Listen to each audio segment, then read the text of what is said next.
Anzac Eve has quickly become one of the special nights on the AFL calendar as Melbourne and Richmond honour those who have served, fought and protected our country with a spectacular tribute at night. The last two premiers in the AFL only adds to the 7th edition of the clash. Last year in round 6, Melbourne announced themselves as 34-point winners over the Tigers. Richmond hoping to do the exact opposite tonight and rise to the occasion and end Melbourne's unbeaten run since they were premiers. The MCG's in darkness. People are holding up their mobile phones, providing the light, which the ceremony is about to take place. Matt Clinch with you for Grandstand AFL. No late changes for either side. And the medical subs for the Tigers, Matthew Parker, and for the Demons, Toby Bedford. Corbin Middlemass alongside me to call the action. Welcome, Corby. Thanks, Clinchy. It is a special day on the calendar now, and these two clubs have done a tremendous job with the fixture. As you said, now in the 7th edition, the previous 6 clashes have been split 3-3. The two teams share a bit of war history as well with each other, or at least some commonality. So 30 Melbourne players or former senior players have died on active service throughout World War I and World War II. Richmond have had 5 senior players pass away while serving the country. A further 8 have been added in recent records done after some research was done by historian Rhett Bartlett. Those 8 players are former Richmond players when their club was in the VFA before they joined the VFL in 1908, and also some reserve players. Now, during the war years in 1940, Clinchy, they actually played a grand final against one another. It's the only time that Richmond have met Melbourne in a grand final. And during World War II, they even shared a venue, but it wasn't here at the MCG, which was occupied at the time by the Australian Armed Forces. As a result, they both played home games out of Punt Road Oval. So we'll tell you a little bit about some of the senior players that represented both clubs that tragically passed away whilst defending the country. So we'll weave that in throughout the night. But it is a special part of the fixture. The Light Horse Regiment, we see the Eternal Flame, which has made its way from the shrine being carried around the perimeter of the Melbourne Cricket Ground at the moment.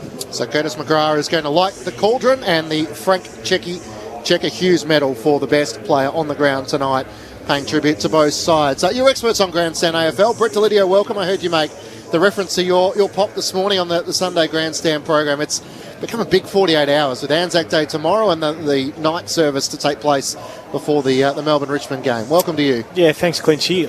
Good evening, boys. Yeah, I did on our show today around midday, I was talking about how special and how envious I was of the Collingwood and Essendon players getting to play on Anzac Day, but it took me back to my memories as a young bloke going along with my nan. Pop obviously served in the war, and we'd go down to the Anzac Day ceremony and listen to the bugle and the last post, and still to this day sends real shivers down my spine. I absolutely love it. But yeah, terrific game that Richmond and Melbourne have created and made their own now on Anzac Day Eve, which is fantastic. But always been envious of that Collingwood and Essendon game that they've had, and no doubt we'll have an absolute belter of a crowd tomorrow, and hopefully the two teams can put on some sort of show too. But more importantly today, I'm excited for what the Tigs probably up against it a bit. They haven't been playing their best footy, but geez, the D's, they are absolutely slick at the moment, so I'm nervous for a bit of a massacre. I don't want that, but I'd love to see a really tight, hard-fought game. And alongside Brett Delidio tonight, Matt Murphy, welcome to you. Great to have you a part of this Anzac Day weekend. Thanks, Clinchy. It's great to be here. It's a really eerie sort of feeling out there. It's I've never been to an Anzac Day Eve clash before, and really excited about this pre-game show, and then obviously the main game at 7:25. It's Richmond. They coming off a pretty tough loss last week, and Melbourne, as you said, lids are flying at the moment. So you expect Richmond to bounce back like a good side usually does, and against a Melbourne outfit who haven't lost this season and look really impressive so far. Hopefully it's a great game tonight. And we've had some big crowds over the journey. You've got to go back to the biggest crowd was in 2017. We had 85,000 in attendance on that night. We had 56,000 last year, which was still in the pandemic, and every indication around the concourse suggests we're in for another big crowd tonight. Yeah, well, it took our time getting in here, Clinchy, you more than most. Yes. But I got stuck at the back of a couple of lines, and got to smile for a few happy snaps, which was good. A few Richmond supporters out there. It was nice. They welcomed me back. It is amazing when you see people already starting to sit at the very back row of the stands here at the MCG, and the lights are completely out. So at the moment, all we have is essentially people's cell phones and the lights on at the moment to provide some sort of light. And other than that, it's the flame with the soldier on the back of the horse making its way around the perimeter of the playing arena at the moment. And the two teams very different, I imagine, for a player as well to actually walk out in the darkness and are lined up in front of where the cauldron is going to be lit. After that, we'll have obviously the Anzac observance ceremony and the national anthem to follow. And then when the lights come back on again at the completion of the ceremony, you actually see how full the ground is. It is something truly unique to our game that we haven't had before this fixture came along. That's exactly right. It's I'm speaking to a few of the Richmond boys and then a couple of the Demons players. They absolutely love it. I know you are standing for a long period of time, which used to always test my mental reserve out, I suppose, Murph. Well, I'd be getting a bit antsy and saying, right, come on, let's start to move this along. But it just gets you built up and ready to go because of the build up. It is so special. You got the last post I said before, and then the national anthem. So perfect build up. It's 107 years tomorrow morning since the landing at Gallipoli. There were 6 VFL footballers, 10 WAFL footballers and 4 Sandford footballers who were tragically killed on that morning, among many other Anzacs as well. And one of them was Joe Pearce, who wore number 19 for Melbourne. He played 152 games as a defender, was part of the 7th Infantry Battalion. He was one of 105 men that made their way onto the shores of Gallipoli that day, that died among the first 4 boats that arrived, and many others in the battle thereafter. Was buried at Fisherman's Hut, about a mile north of Anzac Cove. So 150 gamer for the Melbourne Football Club, and he was one of 6 VFL footballers who tragically died on the very first morning at Gallipoli. So we're just saying, as Peter Smith from the RSL carries the torch on the way up the stairs towards the cauldron, and then he'll present it to Afghanistan veteran and 2-time Paralympian Curtis McGrath, who has presented his presentation of the Richmond players during the week, and then he will light the cauldron at the moment. It's one of the most incredible parts of being here at the MCG, at a ground where it can hold such a crowd, 100,000. It comes to complete silence in these moments, and it is spine-tingling as the ground is in darkness apart from the mobile phone lights and the eternal flame, which has now been used to lit the cauldron. Let's go down for the presentation. We that are left grow old. Age shall not weary them, nor the years condemn. At the going down of the sun and in the morning, we will remember them.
Lest we forget.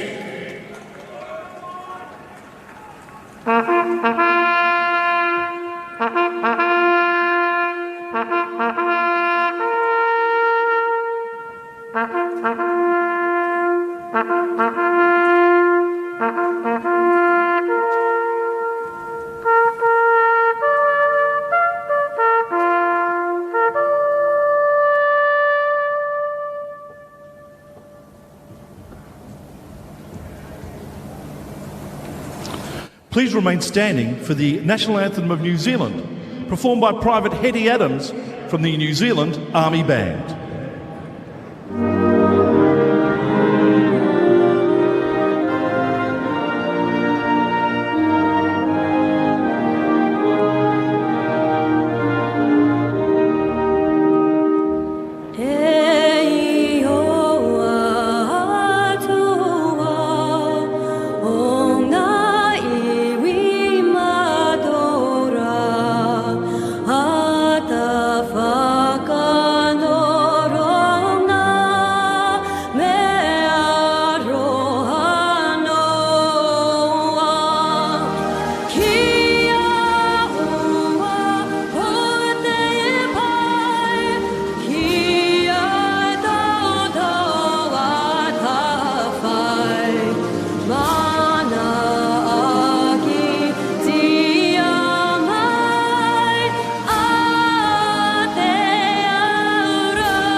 That's Private Hetty Adams from the New Zealand Army Band performing the New Please Zealand remain National standing Anthem. for the Australian National Anthem, performed by musician Lauren Stewart of the Australian Army Band.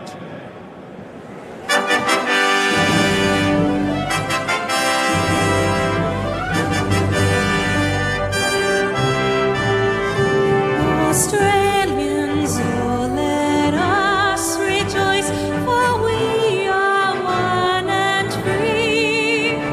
We've golden soil and wealth for toil. Our home is good by sea. Our land abounds in nature's gifts of beauty rich and rare. In history's page, let every stage advance Australia fair. In joyful strains, then let us sing, advance Australia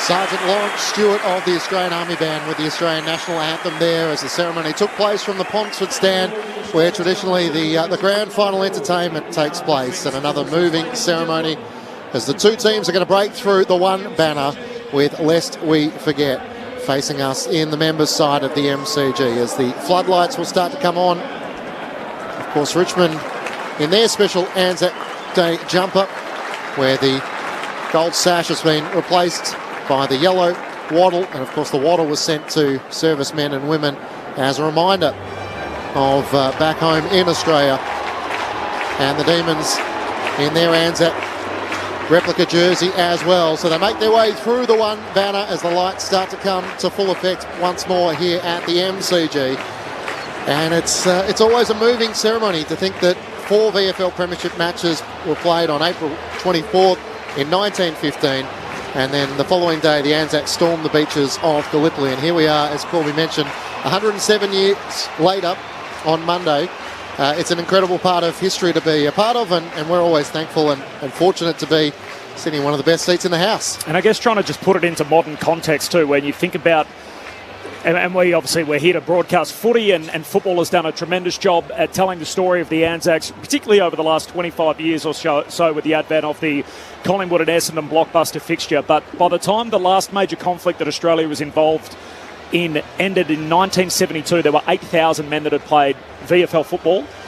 31% of them had served the country in the Defence Force, which is a phenomenal number. 31% of every footballer. And the numbers that these players are wearing today and the lockers that they sit out there are sort of stories behind all of them, and men that were tragically killed defending their country. As I said, 30 from the Melbourne Football Club, 5 from the Richmond Football Club, including the likes of Keith Bluey Truscott, who the best and fairest at Melbourne is named after. So it is a special weekend, and I think footy's really got the note down and the theme well at making sure that we're here for the right reasons. We understand the stories behind it, and there's a game of football which complements that. And the clubs both play a very pivotal role alongside the AFL in making sure that sport at its best is the storytelling that can take place in learning the lessons of the past and hopefully what the future might be able to learn from that. So Matt Clinch and Corbin Mittelmass to call the action. Mark Murphy and Brett Delidio are your experts on ABC Sport. Lauren Borden's down on the boundary, so the Demons have looked all conquering so far to start the season. They've really put a foot wrong. The closest any team has got to them was back in round one when the Western Bulldogs got within, in fact, the Gold Coast got within 13 points. So that's as close as anyone's got. Since then, they've been chalking up the victories. Well, that's it, Clinchy. I feel like they're finding a way to... They're not embarrassing teams just yet, but they're still looking so clinical right across the board, and that's a real mark of a great team. And it hasn't been just led by one player having an absolute standout. Maxi Gawn's had his turn a couple of weeks ago. He lit it up. Then Petrarca's had his couple of games. Oliver's having his games. Bailey Fritz is standing up in the front end. And then you just know how solid that May and Lever will be down the back end.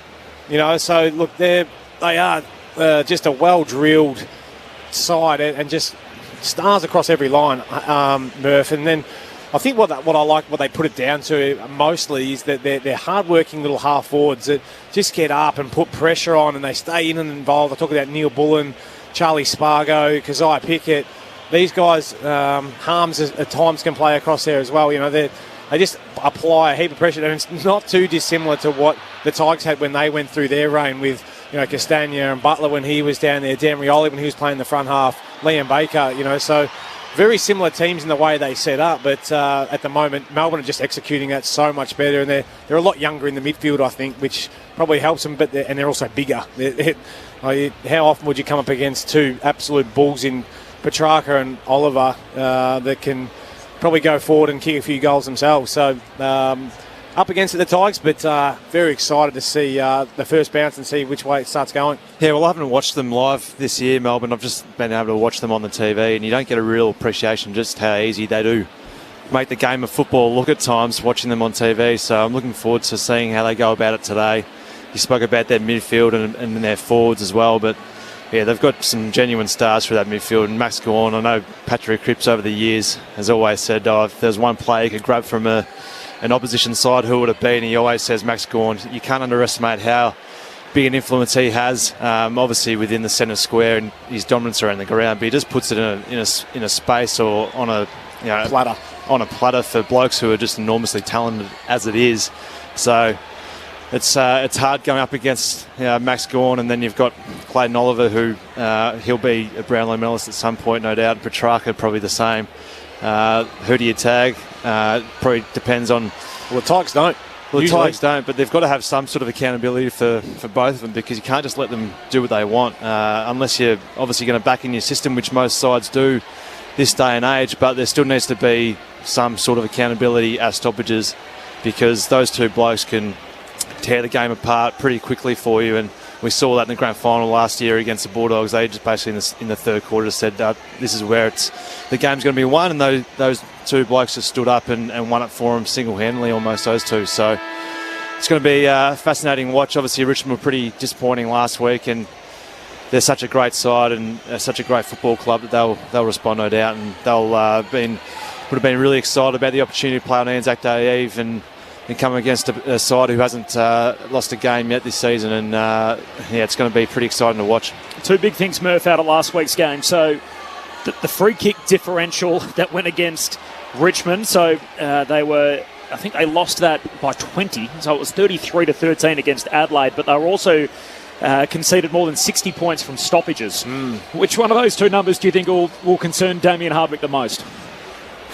Probably the stoppages when you're playing against Max They've always Gawn. been bad with free kicks, the Tigers. Yeah. Well, is it their pressure they're just overzealous, or they're just... They toe the line, and Dimmer's always been big on that, and he was a bit like that when he played. Toe the line and see how close you can push that to, get the best advantage for your team, and that means playing hard. That means playing sometimes over it at times. And when they're at their best, they pushed the envelope really hard, But now they're probably on the worst end of it at the moment, especially last week, and now.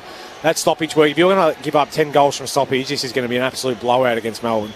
Minus 33, the free kick differential for Richmond. They're ranked 18th in the competition. Yeah. Melbourne is 16th, by the way, so they don't sort of get the rub of the green too often themselves. The big difference in the way they concede scores, Richmond. So, Lids, of 3 games that they've lost, they've conceded over 100 points. Yep. 2 games they've won, they conceded 73 and 61. So, that tells you a bit there. It does, and I think, that'll be... something that they'll have to do tonight is really try and strangle and choke Melbourne. But the thing with Melbourne is that they're almost playing the game that Richmond are trying to play as well, like kick it along to that contest, get numbers there, put pressure on. But now it'll come down to who can execute the best. And for mine, I just think Melbourne will be far too strong in that area. That they are obviously the reigning premiers for a reason, but they're bigger bodied as well. And I think that'll prove telling tonight. The 2 captains. So you've got Toby Nankervis up against Max Gawn. It's pretty rare in modern footy you have a ruckman being the captain, and we get 2 of them going at it tonight head-to-head. Well, usually the air is usually thinner up there, so normally you don't have ruckman being your skippers and be able to lead the way in terms of communication. But obviously these 2 guys, they play, certainly Nankervis plays a really brutal side of football. He just has a crack at the body and the man. Oh, that's the same thing, isn't it? The man and the ball. And Max Gawn is just an absolute star. So, not usually skippers are they, ruckman, but they obviously lead the way in which they go about it. And Max Gawn's really at the height of his game, isn't he? Might be one for our audience, Clinchy, to help us out throughout the night. I was trying to do a bit of an exercise before the game started as to sort of trying to think of ruckman that had captained, and particularly sort of great head-to-head captain matchups that both happen to be ruckman. I know... Sort of going back to the early noughties, we had Matthew Primus and obviously Stephen King as captain of Port Adelaide and Geelong. I think the Dogs in the late 90s with Scotty Wind and then Luke Darcy sort of taking over. They had a ruckman as captain. But, Jared Witts obviously is the current captain, or at least the co-captain at the Gold Coast Suns. And I'm sure a few of the old-timers on the SMS will tell us about the John Nichols days and sort of going way back to Don Scott. But it feels like we haven't seen it too often in modern footy. So Cash back in the studio has thrown up Ben McAvoy already. So there's one of the current crop we forgot straight away. Yep. So 0437 774 774 is the SMS line to the ABC Sport commentary box. The 2 captains are gathering as we speak in the middle of the MCG. So Max Gawn and Toby Nankervis, the final member of our team, sitting in the front row of the grandstand tonight is Lauren Borden. Lauren, great to have your company tonight. It's great to be down here. It's an absolutely incredible atmosphere down here with the lights off, with the crisp evening air. It actually felt like a dawn service down here with 60,000 people. I think this could be the biggest crowd that the MCG has seen this year. Obviously, the subs for Richmond will be Matthew Parker, and for Melbourne, the Medi-sub again is Toby Bedford, so he'll have to wait on the bench for his turn. What do you reckon the crowd is, Lauren? Give you first crack at it.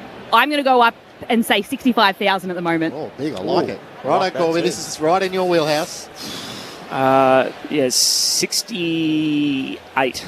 68, right? 72. Oh, 72, good. 68. 68. Have I gone the same as Corby then? Yeah. Choose something. Go 69 and then you get higher it. or lower? What was the prices? Right? Yeah. Yep. What do you got? 72. I'll just go 70 on the dot then. 70 on the dot for Murph. What are you at, Clinchy? I'm 62. 62. Oh, Sad on. Okay. Yep. The biggest crowd this year was the Carlton-Richmond game in round one, 72,179. We're on the lookout to surpass 78,000 tomorrow, which is the highest attendance for an Australian sporting event since the pandemic started.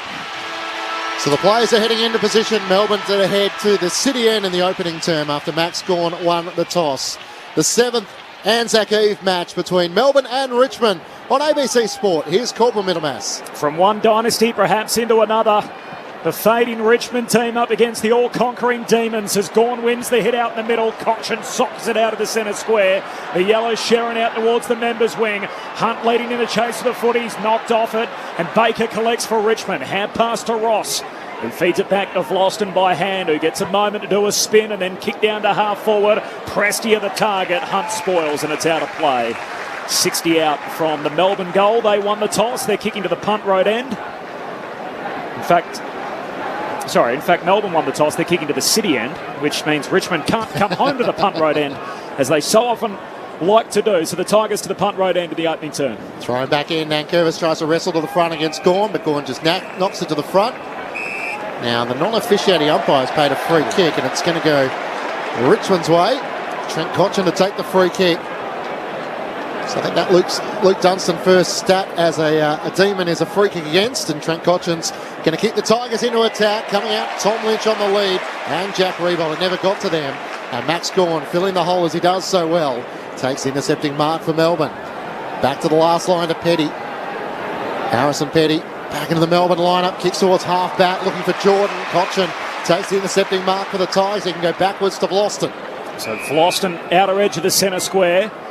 He kicks to centre half forward. Bolton the target. Bolton the juggle mark. He's got it. And Shea Bolton will kick from 35 out, dead in front. That's an exciting matchup, that one, isn't it? Shea Bolton up against Jaden Hunt. Hunt the speedster, but the live wire that is Shea Bolton. Really nice kick from Nick Vlosten coming in. Didn't try and kick it too long to the top of the goal square. Just lowered it and just put it just in front of Shea. Allowed him to do his work, get on the end of it. See if he can finish. He's been very good in front of goals. Goalless only once this year, Shea Bolton. He moves in, he's dropped punt, he's straight through. He's got the first of the game. Richmond with the opening goal inside 2 minutes. They're 1 straight 6. Melbourne yet to score. And we're underway in the Anzac Day Eve blockbuster. Mark Murphy and Brett Delidio. It's very smart forward craft there to be able to jump early and protect the ball with his body almost. He's only obviously a small man, Bolton, but just jumped early and made sure that Hunt didn't have an opportunity to get an arm in and spoil the ball. So really good forward craft there, jumping early and protecting the space. Well, that's exactly how the Tigers would have wanted to start. Set up early, get the Ds to go into a long kick down the line. Don't allow them just to get their game up and going. Just didn't have any representation there, the Ds, did they? It was an easy mark from Cochin, switch inside and then go inside forward 50. Of course, no Jake Lever, who's out with health and safety protocols, alongside Jack Viney.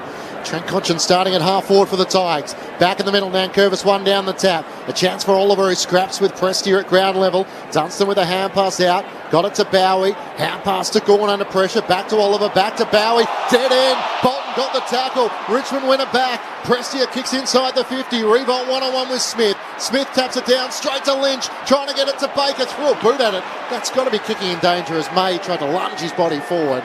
And the umpire will give the All-Australian defender for the D's in the number 1, Stephen May, the free kick. May out to Bowie. What a start to his career. In his 13th game, he's yet to lose one. Kicks down the wing. Spargo can't mark. Spills down Melbourne's way. Sweeping hand pass from Dunstan in his new colours. Away to Neil Bullen. Hand pass on to Spargo. Kicks inside 50 and Fritsch marks. Against the boundary line at left half forward for Melbourne. He's 45 out. That's exactly what we spoke about in the pre-game. Is their ability of their small half forwards just to get up and down the ground. They just continue to work, and once it gets out over the back, they become so dangerous. And this bloke is as good as any at getting on the end. Hair's looking immaculate again tonight. And the famous number 31, of course, worn by Ron Barassi Jr. but also Senior, who died in the Battle of Tobruk. Bailey Fritsch with his left-footed drop punt. He misses to the near side of behind. 4.5 minutes in. Melbourne's first score. Richmond are 1 straight. The Tigers by 5. Jaden Short, the number 1 kick player in the AFL competition, quickly brings the Tigers back into play. Short to Gibcus, who can work it up to Vlosten. Tigers have it at left half back. Wants to come into the middle of the ground. No options present, so goes short to Cochin. Up to the middle of the wing. Now he spots something he likes in the middle of the ground. It's Dan Rioli. Just takes the mark as Dunstan closed the space. Broad on the outer wing, not brave enough to switch it to that side. Instead comes back to Short.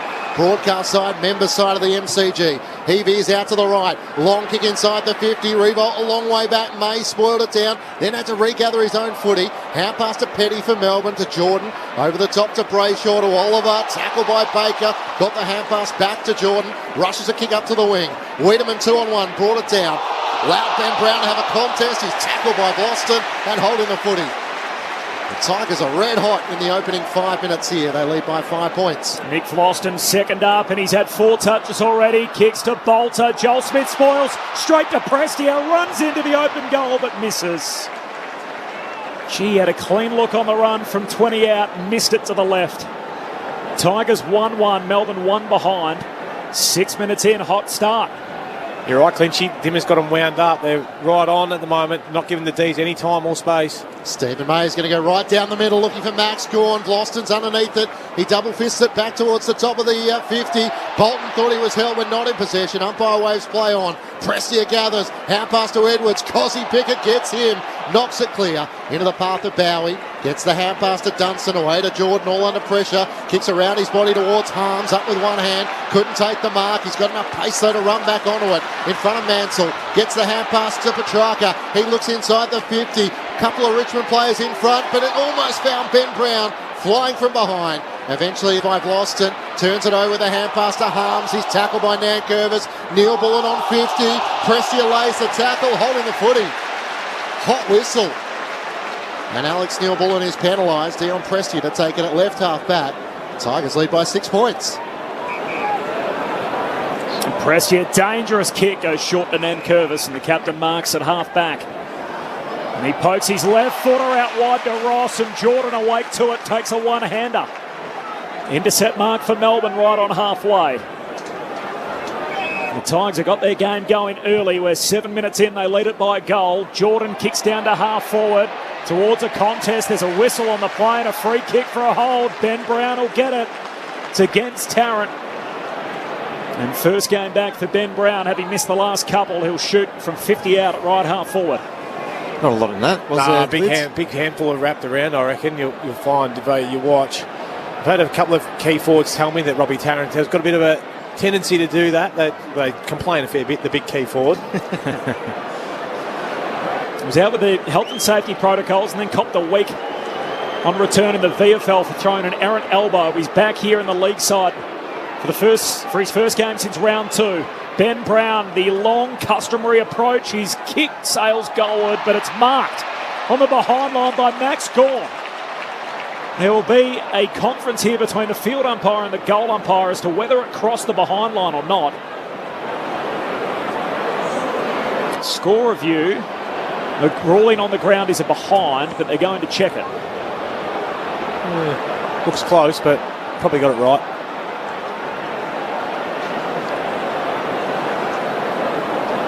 I'm not sure we're going to see anything on that replay that's going to overturn the goal umpire's verdict. So it'll be a behind off the boot of Ben Brown. No late change here at the G. The 2 subs, Matthew Parker for Richmond and Toby Bedford for the 6th consecutive week. He's been unused in the last 4 games. Hasn't been on the field since round 1, but he's the sub again all 6 weeks. The Arcs about to give us the result after a long look. They're going to say it's a mark. Gee. Well, didn't see that coming, Corby. I don't think any of us did. I don't think Max did. He was in position for the behind. And so Max Gawn is going to get a shot here from the left forward pocket. He's pressed up against the behind post, kicking to the city end of the ground. As Clinchy said, everyone was set up ready for the kick out. And now Max Gawn's going to get a look at it, albeit a sharp one.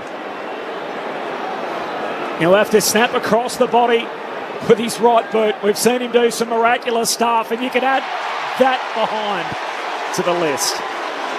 A minor score, clipping the post on the way through.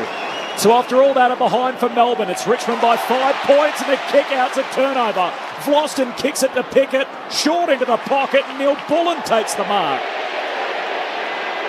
So after not a lot of activity, Melbourne are going to have 2 looks at it here, both inside that left forward pocket. Vlosten just trying to move it on really quickly. It was really well read from Cossie Pickett. Onto it quick. Right in front of the flame of remembrance. the cauldron at the city end of the ground. Neil Bullen snapping across the body. Geez, kicked it back into the field of play to the top of the goal square. It's spoiled down. Ross to Graham for Richmond. Clears the defensive 50 up towards Rebold and May better position, uses his body well and takes the mark in front. Kicks into the middle of the ground where Dunstan has it. In his first game for the Demons, it was a bit of a surprise when he left the Saints and ended up out the reigning premiers. Kicks inside the 50, looking for Max Gorn. He came out, Nankervis there, spoiled away. Ben Brown, great one-handed pickup. Hand pass towards Fritsch, dodge one, not two. Good tackle laid by Mansell, no free kick. Eventually Richmond under enormous pressure, gather hard against the boundary. Broad kicks it towards half-back. Revolt flies against Brayshaw and spoils it out of play. The boundary throwing it right half forward for the D's. Looking like the Richmond of old at the moment, aren't they? Their pressure's right on. They're at every contest, numbers at the ball. Really good to watch. Can they sustain it? That's going to be the key. The Demons have kept their opposition on the last 3 games in the opening quarter goalless. So Richmond have broken that in the opening 2 minutes. Here's a chance. Trying to sturm forward was Collier Dawkins. Got it to Prestia. Kicks a bouncing ball into the centre square. Picked up by Petty and Melbourne. Hand pass to Hunt. He's tackled by Bolton immediately. Pushing the back. Pushing the back and a Melbourne free kick. As the Tigers had tried to advance it inside the 50. I don't think everyone heard the umpire's whistle. So the ball's going to have to be retrieved from the left forward pocket for the Tigers all the way to centre half back for the Demons. And Jaden Hunt's going to eventually get the free kick and a 50-metre penalty. Well, I suppose you've got to give him a little bit of the benefit of the doubt. It's a big crowd, pretty noisy, and they thought they were just playing on with it, but there was 3 possessions post at Clinchy, so it's sort of, you lose that benefit, don't you, at the end of the day. Someone's got to tell him. You can get away with 1 maybe. Yeah, not 3. 3, I'm not sure. Now, Jaden Hunt can kick a big barrel. He sure can. We've seen him do that in the past. In game 100. Wouldn't this be fitting if he could unload with a barrel? He veers out to the right. He's going for the drop punt. Gives it everything. It's right to the goal line. Richmond have the numbers. No Curvis dropped the mark and then eventually rushes it through with Max Gorn there for company. So the Tigers by 4 points through 12 minutes in the opening term on ABC Sport. Bit of an anticlimax. The custom jumpers you touched on, Clinchy. Richmond with the black shorts on. They've got the yellow sash, which was formed by the Waddle. And Melbourne with the field of poppies making up the V. They're in the white shorts. We've got 30 poppies on the top of their jumper, one for each of the players who died in both the First and Second World War. As Vlosten marks the kick out and then goes long down the members' wing. Nankervis hand pass, a turnover to Jackson. He's then dumped in the tackle. He's ping holding the ball. Hot on that. Gee, it's a quick whistle and a free kick for Jack Graham. 2-time premiership winning Tiger. He goes short to Nankervis, barely 15. The Melbourne fans and the members throw their hands out. And the umpire says it's all okay. So Nankervis with the left boot sends it down to half forward. Rewald just puts his knees into the back of Rivers and comes down with it. A theatrical aerial mark from Jack. 65 metres out for the Tigers and a loaded forward 50. He just lays it up at the top of the goal square. They all miss it. Bounced off the chest of Hunt. Joel Smith, hand pass away to Jackson. There was a player tackle without it. It's coming back to Tom Lynch. He was dragged down behind all of that, and he'll be given a gift here. 15 out straight in front. I'll be glad that he did get that one in the end, because they were going coast to coast, I reckon, the D's. Yeah, lucky that whistle went. They had a wave of blokes running out of there. Didn't they? What? A lot of free kicks to start this game, isn't there? Like, it's not really conducive to finals almost umpiring, which is finals almost atmosphere out there. It's a little bit disappointing for mine. So this is straight in front to the punt road end of the ground, and after 3 weeks without conceding a goal in the first quarter, Melbourne have had 2 kicked on them early here. The Tigers with their first couple in the game. They led it by 10 points, 2-1-13. Melbourne 3 behinds. 15 minutes in, the Anzac Day Eve blockbuster at the G. Brett Delidio and Mark Murphy. Well, it really was just a long kick in. It was a spectacular mark by Jackie Rewalt. Smacked that big backside into his opponent, took a nice mark, but really landed in Jaden Hunt's lap, the ball over the top. I think he was a bit frustrated. He gave away the free kick in the end, wasn't it? Well, he's basically tackled him, and Tom Lynch has tried to kick the ball and drop the ball, and he's gone through with the tackle, but Geez, it's pretty stiff paying those ones. He's a very heavy bloke, Tom Lynch, too. It's not like you can just get rid of him, push him off you real quick. The voice of Brett Delidio, Mark Murphy with you on ABC Sport. Matt Clinch and Corbin Minimas calling the action. Lauren Borden down on the boundary. Bolter and Jackson both into the ruck. The umpire paying a free kick, and it's going to go Melbourne's way. And the way of Rivers to be taken in the middle of the MCG. So free kicks the way of the Tigers, 5-4. Through 15 minutes here at the MCG. Long kick inside the 50. Fritsch flies in the pack. Broad was there as well. Cosy Pickett becomes the tackler, locking it up with Gawn, offering good assistance as the ball's locked to the chest of Riley Collier-Dawkins, and the umpire will throw it up 40 metres out from the Demons' goal. Bolter and Gawn to do the ruck work. Bolter in the back half early here for Richmond. Still no clean look from the stoppage. Comes the way of Sparrow. Hand pass to Gawn. 45 out. Snaps across the body. It's offline and it's through for a behind. So Richmond's lead cut to 9. The Tigers have kicked the opening couple of goals. They lead at 2-1-13. Melbourne 4 behind, 16 minutes into the opening term. And earlier, big winners, Geelong over North Melbourne and Brisbane over the Suns. Short tried to move it quickly, getting it to half back for Graham. Couldn't take the mark. Revolt trying to link up with Ross. Graham has to get involved again. 1-2 with Cochin. Feeds the hand pass back to Short at left half back. Drives Richmond up to the wing. Good mark taken in the end. Thompson Dow underneath it, knew the contact would be coming late, and he was able to hang on to the mark. Despite the best efforts of Joel Smith. Call to play on. Thinks about trying to get around. Smith on the mark, awkwardly on the left boot. That's a shocker, turns it straight over. Rivers takes the mark. I think the intent was good. The execution in the end was far too ambitious. Found Clayton Oliver. He spots Neil Bullen. Free between wing and half forward. Hand pass to the run of Harms. Ran into Short. Pushes off him. Kicks long inside the 50. Ben Brown's there. Cosy Pickett crumbed it beautifully. Hard against the boundary. Snaps on goal. And misses to the right-hand side. Back amongst the goals last week, Cosy Pickett. He was able to kick 3-1 and almost a great goal from the boundary there. But the Tigers leading by 8 points through 17 minutes opening term. They've just settled a bit, Melbourne. Lids? They have, mate, yeah. So starting to get their game up and going a bit and just withstanding that pressure from the Tigers.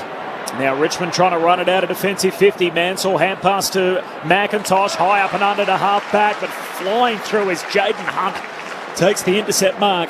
70 out at left half forward. He's just walking back casually. Now he's just going to kick it in the Brown direction. Running and leaping into the pocket. No mark. Pack forms at his feet. Cochin there for Richmond. Hand pass to McIntosh. He's happy just to usher it over the boundary line. Under pressure, so we'll have a throw in. 20 metres out from the Melbourne goal at the city end. Tremendous roll up again for the Anzac Day Eve clash. Right next to the cauldron at the city end of the ground where this boundary throw-in's taking place. Jack Revolt doing the ruck work for the Tigers up against Jackson here. Wins the ball almost in defence, then lost it. He was taken high though and will take the free kick in the right back pocket for the Tigers. Surprising roll for Jack. He kicks up towards half back and had to get through a few hands to get to McIntosh. Jaden Hunt got a hand to it and then works it up to the wing. Castagna marks on his chest. Looks at options. Stephen May is just waiting for the long kick, the loose on half-back. So he tries to drive it above him towards Tom Lynch and Bolton. Bolton's there. He gathers off hands. Tackled by Rivers. Couldn't get boot to ball. No whistle. Umpire waves play on. Baker tries to knock it clear for the Tigers. His tackle. Max Gawn goes in. Feeds it back to May. Shovels a hand pass out towards the boundary line. And Smith trying to link up with Langdon. Knocked it straight over the boundary line. And Richmond fans want to deliver it. The umpire says throw it in 50 metres out from the Tigers' goal. They lead by 8 points. If umpire dissent was the thing of last week, it feels like holding the ball is going to be the thing out of this round. The way they told us it was going to be officiated this year, it feels like it's very different from round 1 to round 6. From the boundary throw-in, Gawn palms it down to Hunt, who squeezes a kick out, but there's a whistle here and a free kick. It's coming back to Melbourne. It was a hold before Hunt even got the footy against Jack Rewalt for a hold. Tigers by 8 points, 2-1 to 5 behinds. Just feeling like momentum's shifted here, and Melbourne right on cue, back on top as Hunt goes short to Rivers, and Rivers trying to hit up Ed Langdon on the boundary line, missed him by 3 metres and put it out on the full. Approaching time on in the opening term. Tigers by 8, and now they're going inside 50 again. Off the boot of their 3-time premiership skipper, Trent Cochin. And outmarked in the air, Jack Ross went up, and Joel Smith just plucked it from him. Intercept mark for Melbourne in the back pocket. Hand pass away to May. And that long left-footed drop punt in the direction of Ben Brown. He's outnumbered, and Gibcus and Mansell see it over the line. Oh, there's a free kick. It's coming to Ben Brown over the shoulder. So the umpire's very involved as Brown pulls it back inside to Rivers at half-back for Melbourne. He wants to switch play because Melbourne is set up inside the defensive half. Back to Stephen May. So often the rebound off half-back just got over the fingertips of a lunging Bolter and found Petty. He works it further still. The mark taken by Hunt. He's got Bowie running boundary side of the members wing. Feeds the hand pass there. Sends Melbourne inside the attacking 50. Wiedemann and Jackson are both there, but it's punched out of play. And Jack Riewoldt in defence. How often did he play in defence with Never. Newlands? Never. He didn't know what the defensive 50 was. He's going to be searching the GPS soon. Find his way back to the he's in the forward ruck. line. That's why he's in the ruck. Normally Noah Bolter would do that role when Big Toby Nankervis has a break from the restart. Jackson knocked it down to the front, tried to get a disposal away to Harms. Sparrow with a fumble hard against the boundary. Tarrant for the Tigers to Boston. Tackled by Harms and taken over the boundary line just before he had prior opportunity to dispose of it. He was in the ruck a bit earlier. Is Bolter playing a full ground tag somewhat on Max Gawn? I was just trying to work it out because he's coming outside, obviously, the forward 50 stoppage and getting manned up by him, so he must be. Wow. Here's Jackson, palms it down, but Cochin comes away with a footy off half-back for Richmond. Hand pass releases Graham, defensive side of the wing. He kicks in the Castagna direction. Heavy collision with May. May spoils. Castagna goes back in again. Hand pass to Graham, feeds it forward into open space. Dunstan clever. Sockers it to Petty's advantage, and Melbourne mop it up at half-back. Hands it to Brayshaw, who kicks wide for Gawn, and there's Bolter with him again, standing the mark. Melbourne with it at right half-back. Tigers by 8 points, 22 travelled opening turn. Comes inboard to Rivers, who slipped over. Just lost a bit of fluency as he wants to switch play up to left half back, where Ed Langdon can take the mark. Now, he doesn't have a lot on offer under the Shane Warne stand. Spargo had already offered a lead, so had to go in longer still, and Sparrow takes the mark. Feeds it back to Spargo, who kept running. The 2-1-2 once more, and Sparrow with a fumble. He's tackled by Short and across the boundary line for a throw-in. So a couple of the Melbourne youngsters just couldn't quite make it work on the outer wing, and a boundary throw-in with the Tigers leading by 8 points.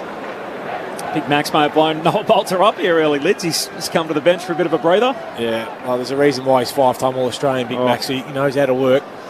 Riewoldt still rucking. Jackson beats him to this one from the boundary throw-in. Hand pass out from Collier Dawkins, picked up by Petrarca though, gives it to Oliver. Quick kick inside 50 for Melbourne. No marks for Spargo. Nice spoil from Short. Down to Floston, who kicks hurriedly, but it's out on the full.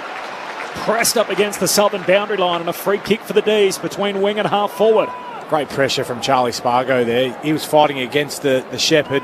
Just did enough to put Floston under pressure. Forced it out of bounds on the full. Clayton Oliver to take the free. Tigers by 8 points as Oliver kicks into the pocket. Gone down there, reaching for it. No mark. Spills to Brown. He's tackled. And the ball's out of play, taken over by Nankervis. So we'll have a boundary throw in forward pocket for the Demons. Tigers kick the first 2 goals. They lead at 2-1-13. Melbourne 5 behinds. 23 minutes into the opening term. Tigers started red hot. Melbourne have found a way to try and even out the contest. Thrown back in. Jackson wins it down to the front, looking for Langdon. Hard against the boundary. Hand passes out in front of Petrarca. It's too wide and rolls out about 10 metres around from the left behind post. So the Demons trying to strike gold here. Playing with Wiedemann, Brown. As it's all targets tonight, and Jackson doing the ruck here. He wins down the tap against Nankervis. Oliver trying to dribble out a hand pass on all fours. Found Sparrow, flying shot on goal. He misses to the left. Had more time really to try and get that right, and another opportunity goes begging for Melbourne. They're 6 behinds. The Tigers 2-1-13 through 24 minutes. They've had 1 goalless quarter this year. Melbourne came on the final term against the Gold Coast back in round 2. The Short from the kick out, heads to Broad. No mark, but had his arms taken out and will get the free. At half-back for Richmond goes Short to Collier Dawkins. With a shave to Lid. Kicks beyond the wing. Joel Smith in the box seat. Competed with Gawn, his teammate in the air. Spills down to Petty. Melbourne come up with it. Hands it to Jordan. He kicks along the boundary line and just pitches inside before going out. A throw-in right on halfway. Richmond by 7 points. Lauren Borden on the boundary. I think I'd like to add about another 8,000 to my crowd estimate. It's really loud down here. They've gone a bit flat since Melbourne hasn't kicked a goal, obviously, but it's very loud out here. I've got you guys on full volume just to hear the call. From the throw-in, Nankervis tapped it down, but straight to Harms of Melbourne. Kicks to Brown in a 2-on-1. Vlauston didn't take the mark. The Tigers have the numbers, though. Gibskus with Broad providing good support, and Broad with a chip kick over the head of Graham. Harms came rushing in. He missed the footy as well. Graham's 1-2 with Nankervis, and now into the middle of the ground. Risky kick, though, for the Tigers as he couldn't find Dow. Spoiled away in the end. Well done by Melbourne. Hunt becomes the tackler as the Tigers come back up with it through Dow. Kicks towards half forward. A bouncing ball for Revolt. He's outnumbered 2-on-1 as May races back and is happy to step it over the boundary line. And the umpire says throw it in. 45 metres out from the Tigers' goal at the Punt Road end. Richmond lead by 7 points. It's almost like Richmond are refusing to go long tonight. Like, I've sort of been watching been trying to man up the Melbourne defender who's been dropping off, and even then looking to go short inside. It goes against Richmond's sort of game plan in which they want to play, but that's how Melbourne set up, and that's why they're so good. Nankervis palms it down to Brayshaw, and then he's tackled by Nankervis, the ruckman. A ball up half forward for Richmond. The voice of Mark Murphy on Grandstand AFL. Tigers by 7 points. 26 minutes into the opening term. Gawn palms it down. It comes to Ross, though. He's lost it. Hand pass over the shoulder from Brayshaw as a turnover. Picked up by Graham. Kicks inside 50. Waiting out the back is Castagna. Hand pass away to Dow. He gives it to Nankervis. Shoots goalward. Oh, May saves it on the line as he clatters into the goalpost and leaves it shaking and swaying at the Punt Road end of the ground. And a goal-saving effort from the All-Australian fullback in Stephen May. They're behind for the Tigers. Richmond by 8 points as we close in on quarter times. May straight down the middle to Oliver, finds Petrarca. Here go Melbourne trying to run the length of the MCG to Harms. Long kick to Brown. He was racing back to the goal mouth. And Gibcus, smart work from the first-year player, turned and took the mark. Kicks it out to the left-back pocket where Broad has enough time to regather the loose footy. Kicks towards half-back where the mark's taken by Short. He wants to switch play. Mansell at the right back edge of the centre square. Can work it wider still, and McIntosh marks on the southern side of the ground. Richmond by 8 points. 2-2-14 to Melbourne, 6 behinds, hugging the boundary line. The kick is too wide, looking for Mansell, and it's out of bounds on the full. Langdon wanted to take the advantage immediately, trying to get it over Cotchin's fingertips. It finds Wiedemann at Melbourne at half forward, kicks towards Jackson, couldn't take the mark, but he was taken high in the process by Robbie Tarrant.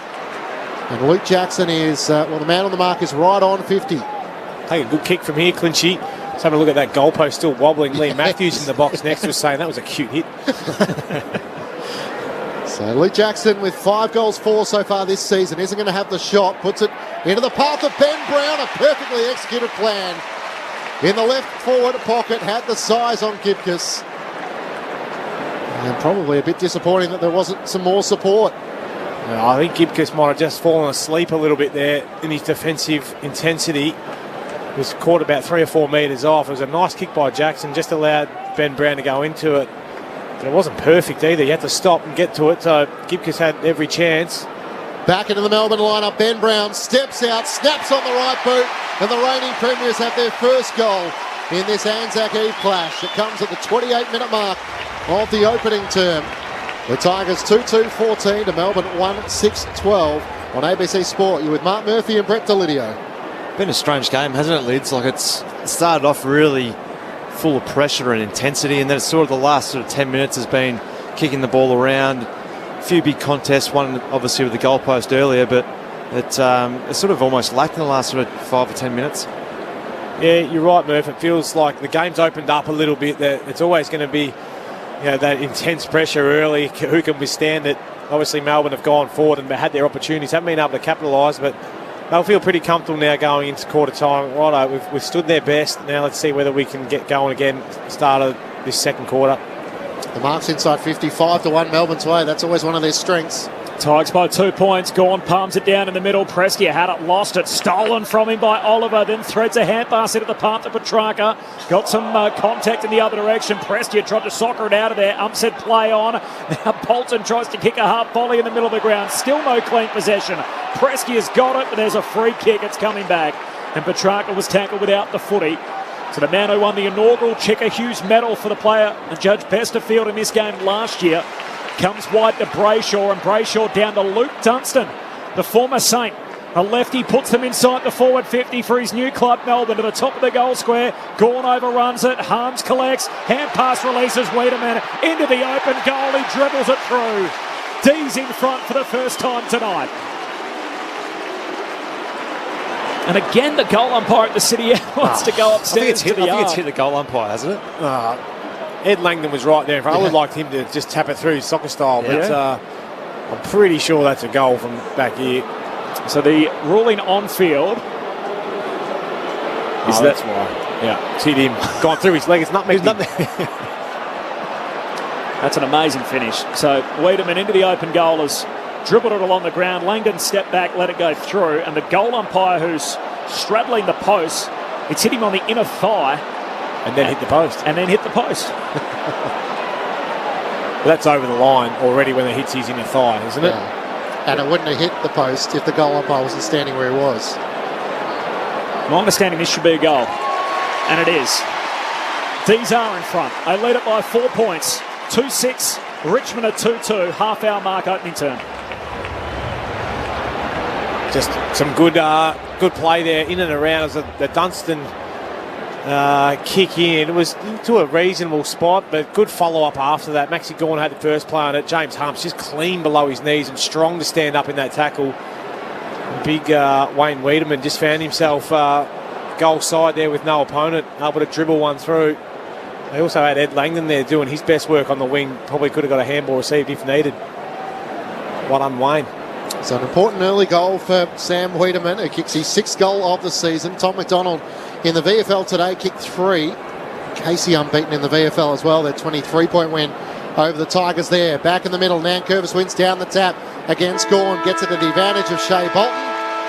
He kicks inside 50 as the siren sounds for quarter time. An entertaining opening quarter where the Tigers took it right up to the D's, and then Melbourne found a way to steady and take the lead just before quarter time. Melbourne by 4 points, 2-6-18 to the Tigers 2-2-14. The goals coming through Ben Brown and Sam Wiedemann for the Demons. Meanwhile, for the Tigers, it's been Tom Lynch and Shea Bolton. Now, I need you to cover your little sandgroper ears, Corby, because in the NBL, the Perth Wildcats will miss the finals for the first time since 1986 after going down to the southeast Melbourne Phoenix, 100-102 in Perth. One of the great streaks in world sport is over. So 35 consecutive years of making the playoffs. They changed ownership last year. They were purchased by SEN, previously owned by Jack Bendat. And in the first year under new ownership, they failed to make the playoffs. Just extraordinary. Anyway, we'll talk about that as the night goes on. This is Grandstand AFL on ABC Radio and ABC Sport Digital. The election.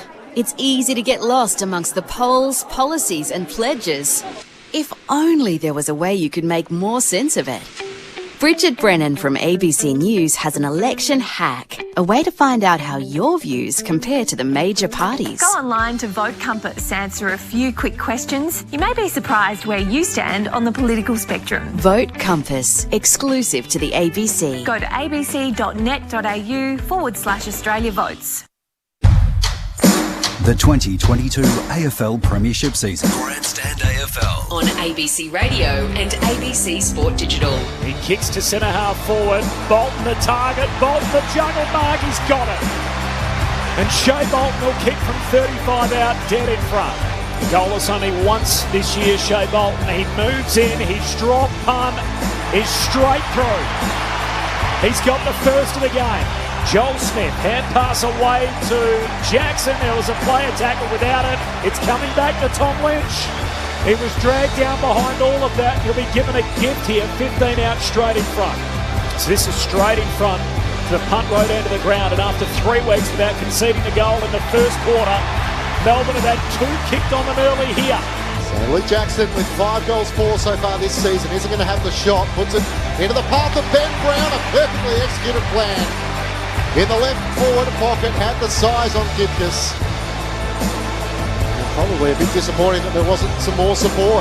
Back into the Melbourne lineup, Ben Brown steps out, snaps on the right boot, and the reigning premiers have their first goal in this Anzac Eve clash. It comes at the 28-minute mark of the opening term. Gawn overruns it, Harms collects, hand pass releases Wiedemann into the open goal, he dribbles it through. D's in front for the first time tonight. This is the 2022 AFL Premiership season. On ABC Radio and ABC Sport Digital. Great to have your company on this Anzac Eve, wherever you're listening around the country. Matt Klitsch and Corbin Middlemass calling the action. Brett Delidio and Mark Murphy are your experts. Yeah, well, interesting start there, Clinchy, wasn't it, Murph? It was all about the pressure early from the Tigers. I thought they obviously brought the heat. Dimmer had really wound them up and got them ready and raring to go, and they brought it essentially, and they've still brought it to the latter parts of that first quarter as well. But I think Melbourne have found their rhythm a bit better, and they've been able to say, right, if that's what you've got, that's great, but I think we can stand up under this. And they've got their game up and going, a little bit inaccurate in front of goals, but they've had some real opportunities. I'm just looking at the inside 50s. They're only 15-13 in favour of the Ds, but it's been just their ability and probably their depth that they've got across not only their midfield line, but then across their half-forward line as well. I feel like the work that some of their small half-forwards are doing and just getting involved up the ground and then running the ball down has been really good. Obviously, Oliver started the game well. Maxi Gawn has. Petrarca, I'm wanting to see whether you can see whether they've got anyone paying any close attention to him. He's only had the 4 touches in the first quarter, so he's a bit of a slower start for him, but I've got no doubt by the time we look at the stats sheet, he'll be up around the 25 plus. I was watching from the stoppage point of view, and I think it was Jack Ross that was going to him at stoppages, but then wasn't really a heavy tag there from. So I did see Christian just basically running around, sort of doing his own thing, but at stoppages, I think there was a concerted effort to have Ross on Petrarca, but yeah, I think we're saying off air then, Lids, that they were trying to make it obviously a scrap, Richmond, and they did that for the first 15 or so minutes, and the ball was, played in their half, so to speak. And then in that second half, that first quarter, Melbourne certainly made the ball their own. They were sitting up really well defensively, as they always do, and I sort of know that Richmond were trying to man up that spare man and not allowing Melbourne to get their game going from turnover, which they were doing at times, but as a good side does, they finally found a way, and they ended up having 8 scoring shots for the quarter. And if they're going to kick 2-6, they won't do that too often, I don't think, in many quarters. And it looks pretty dangerous from a Richmond point of view. They just need to try and get back at scrapping the contest and working hard and trying to tackle and pressure and harass and trying to will the ball forward. That's their go, and it'll be interesting to see if they can try and replicate some of that from their first quarter and the start of the second. The Richmond coaching staff would be frustrated because for 26 minutes of that quarter, they were able to dictate terms, and then Melbourne kicked 2 goals in the last 2 minutes. A lot of what they were trying to execute seemed to work, and now that the challenge of when you're playing a good side like Melbourne is how long can you sustain it for? Well, that's it, Clinchy, and that's what the good teams can do. I've been impressed with Richmond's ability to get Vlossen back behind the footy to impact and give Gibkiss and Tarrant a chop out on Ben Brown and Wiedemann down there. Maxi Gawn starting down there now when Jackson's not down there as well. Geez, they're tall, aren't they, down there in that front 50? But they've been able to orchestrate that, but then they've been really trying hard not to allow Melbourne to get their defensive setups free with, Stephen May behind the ball, and, Maxi Gawn will obviously always take that key forward to try and give him a chop out. What a luxury. Max Gawn in the goal square, and Luke Jackson in his 35th game starts in the middle. Second quarter underway. Melbourne by 4 points. Jackson one down the tap. Got it to Oliver for Melbourne. Kicks a high ball towards half forward. Fritsch and Neil Bullen underneath it. Neither could take the mark. Still a chance for the D's as Jackson tries to rip it away from Collier Dawkins. And the umpire's going to pay holding the footy. Not enough intent to try and knock it out. And the D's through Neil Bullen takes it. Kicks towards Petrarca. It won't get to him.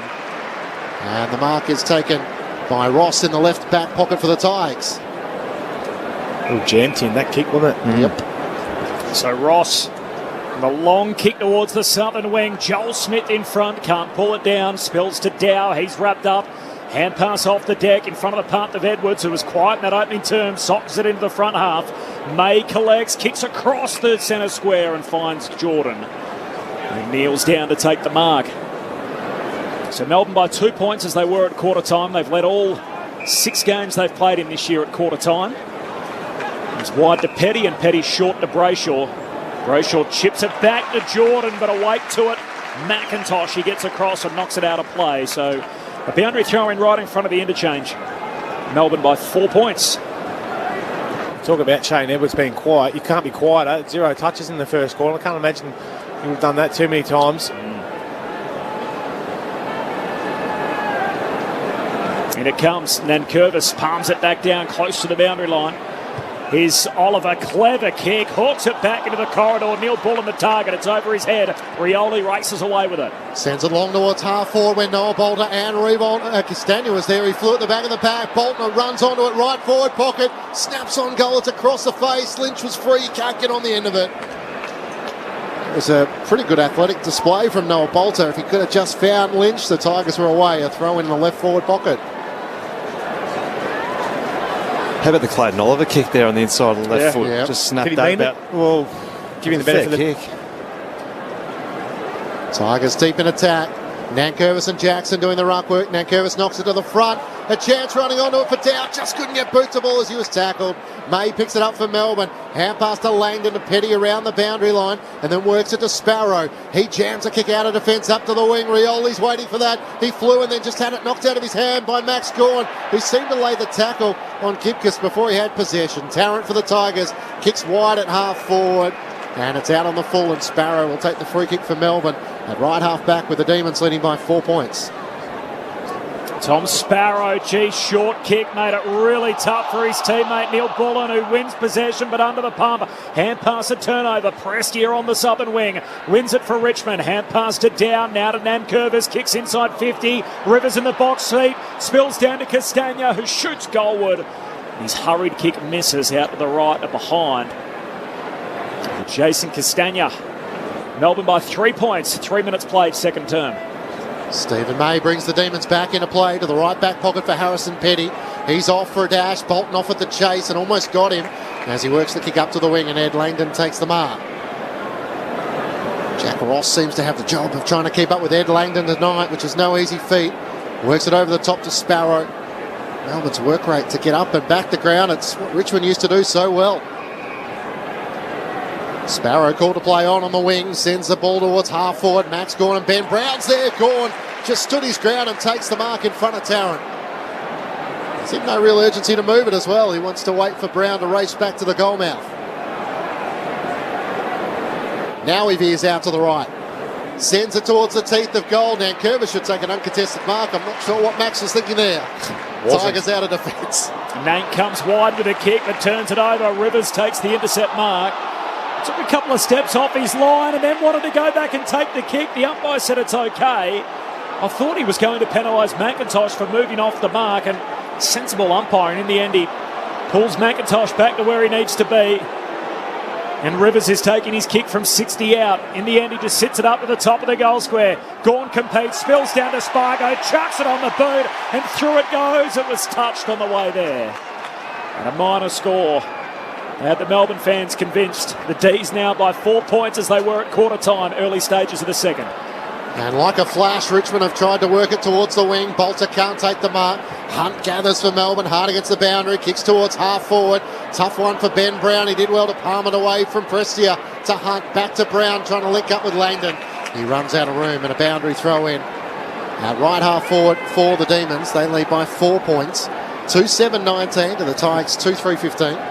Saw a replay of that Spargo quick snap out of the congestion clinchy, and it was touched by Vlosten, who was on his knees at the time, just putting one hand up to get a little fingertip on the ball.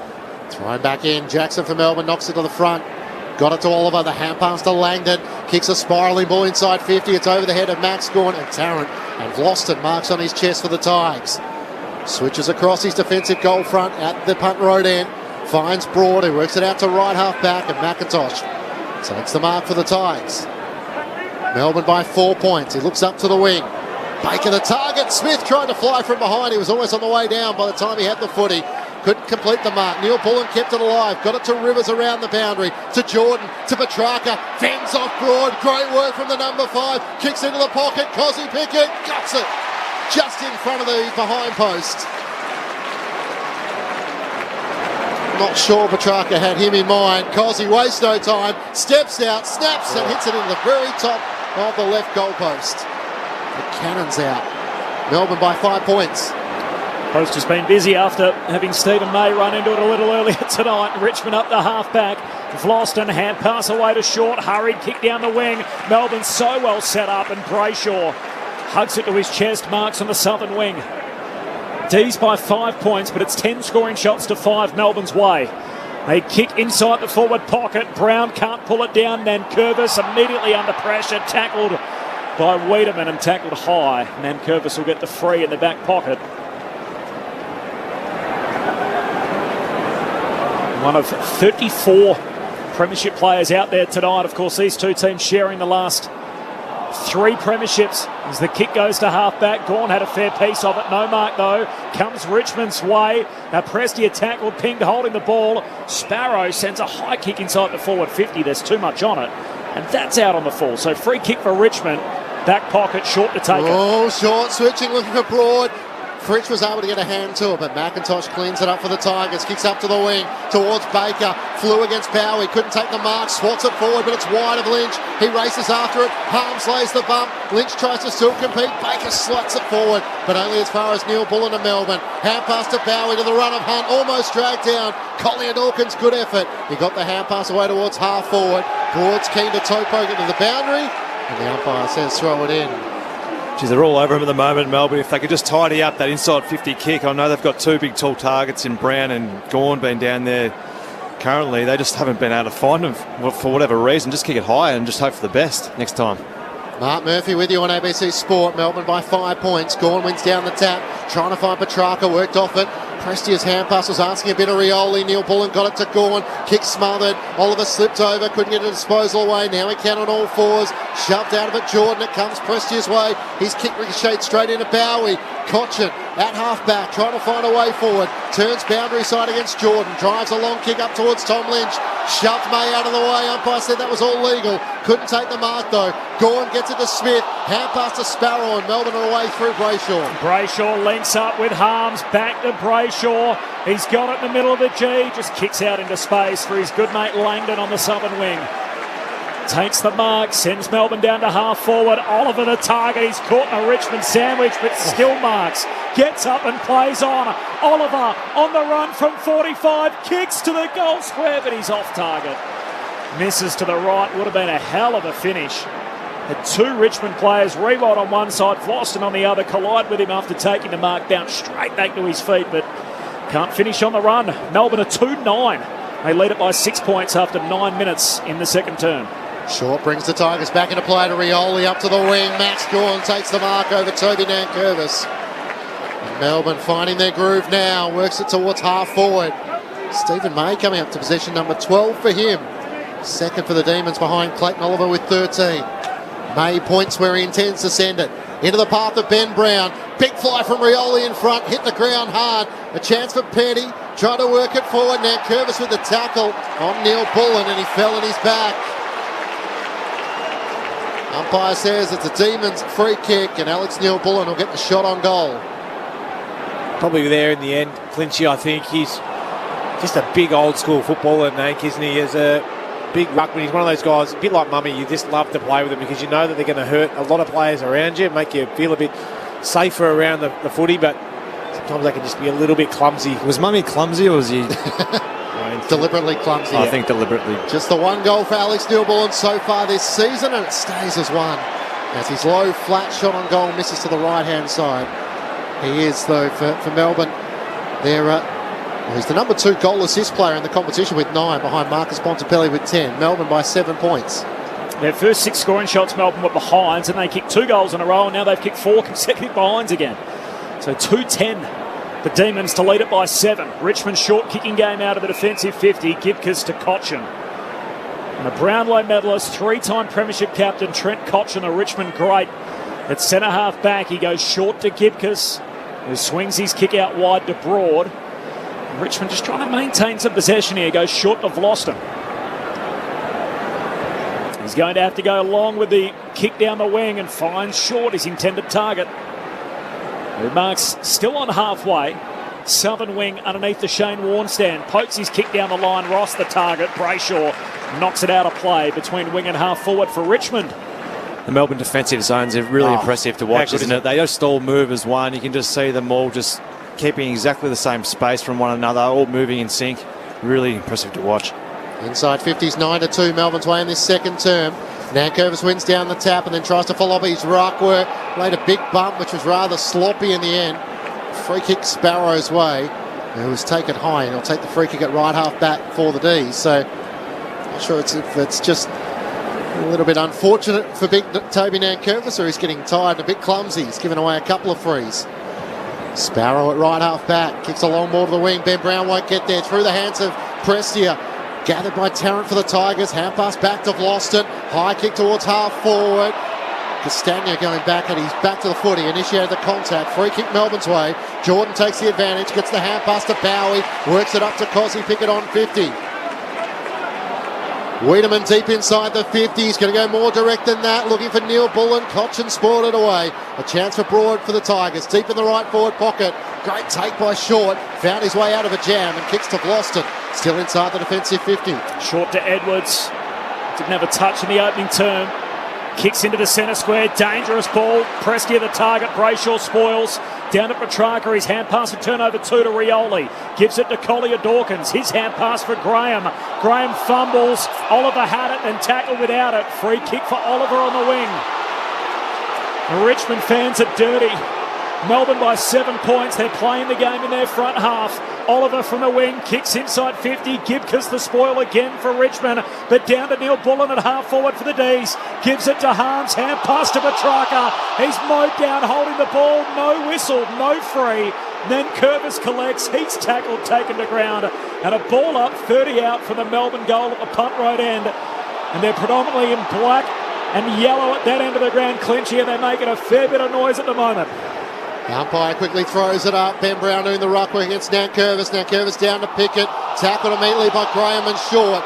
No whistle. Nankervis couldn't clear it. Neil Bullen got it to Brown. Hacks it towards the goal mouth. It just bounces the wrong side of the right goalpost. Through for a minor score. So the Demons with a flood of inside 50s. 11-2. They've managed 5 behinds to the Tigers 1. No goal through the opening 13 minutes of this second quarter.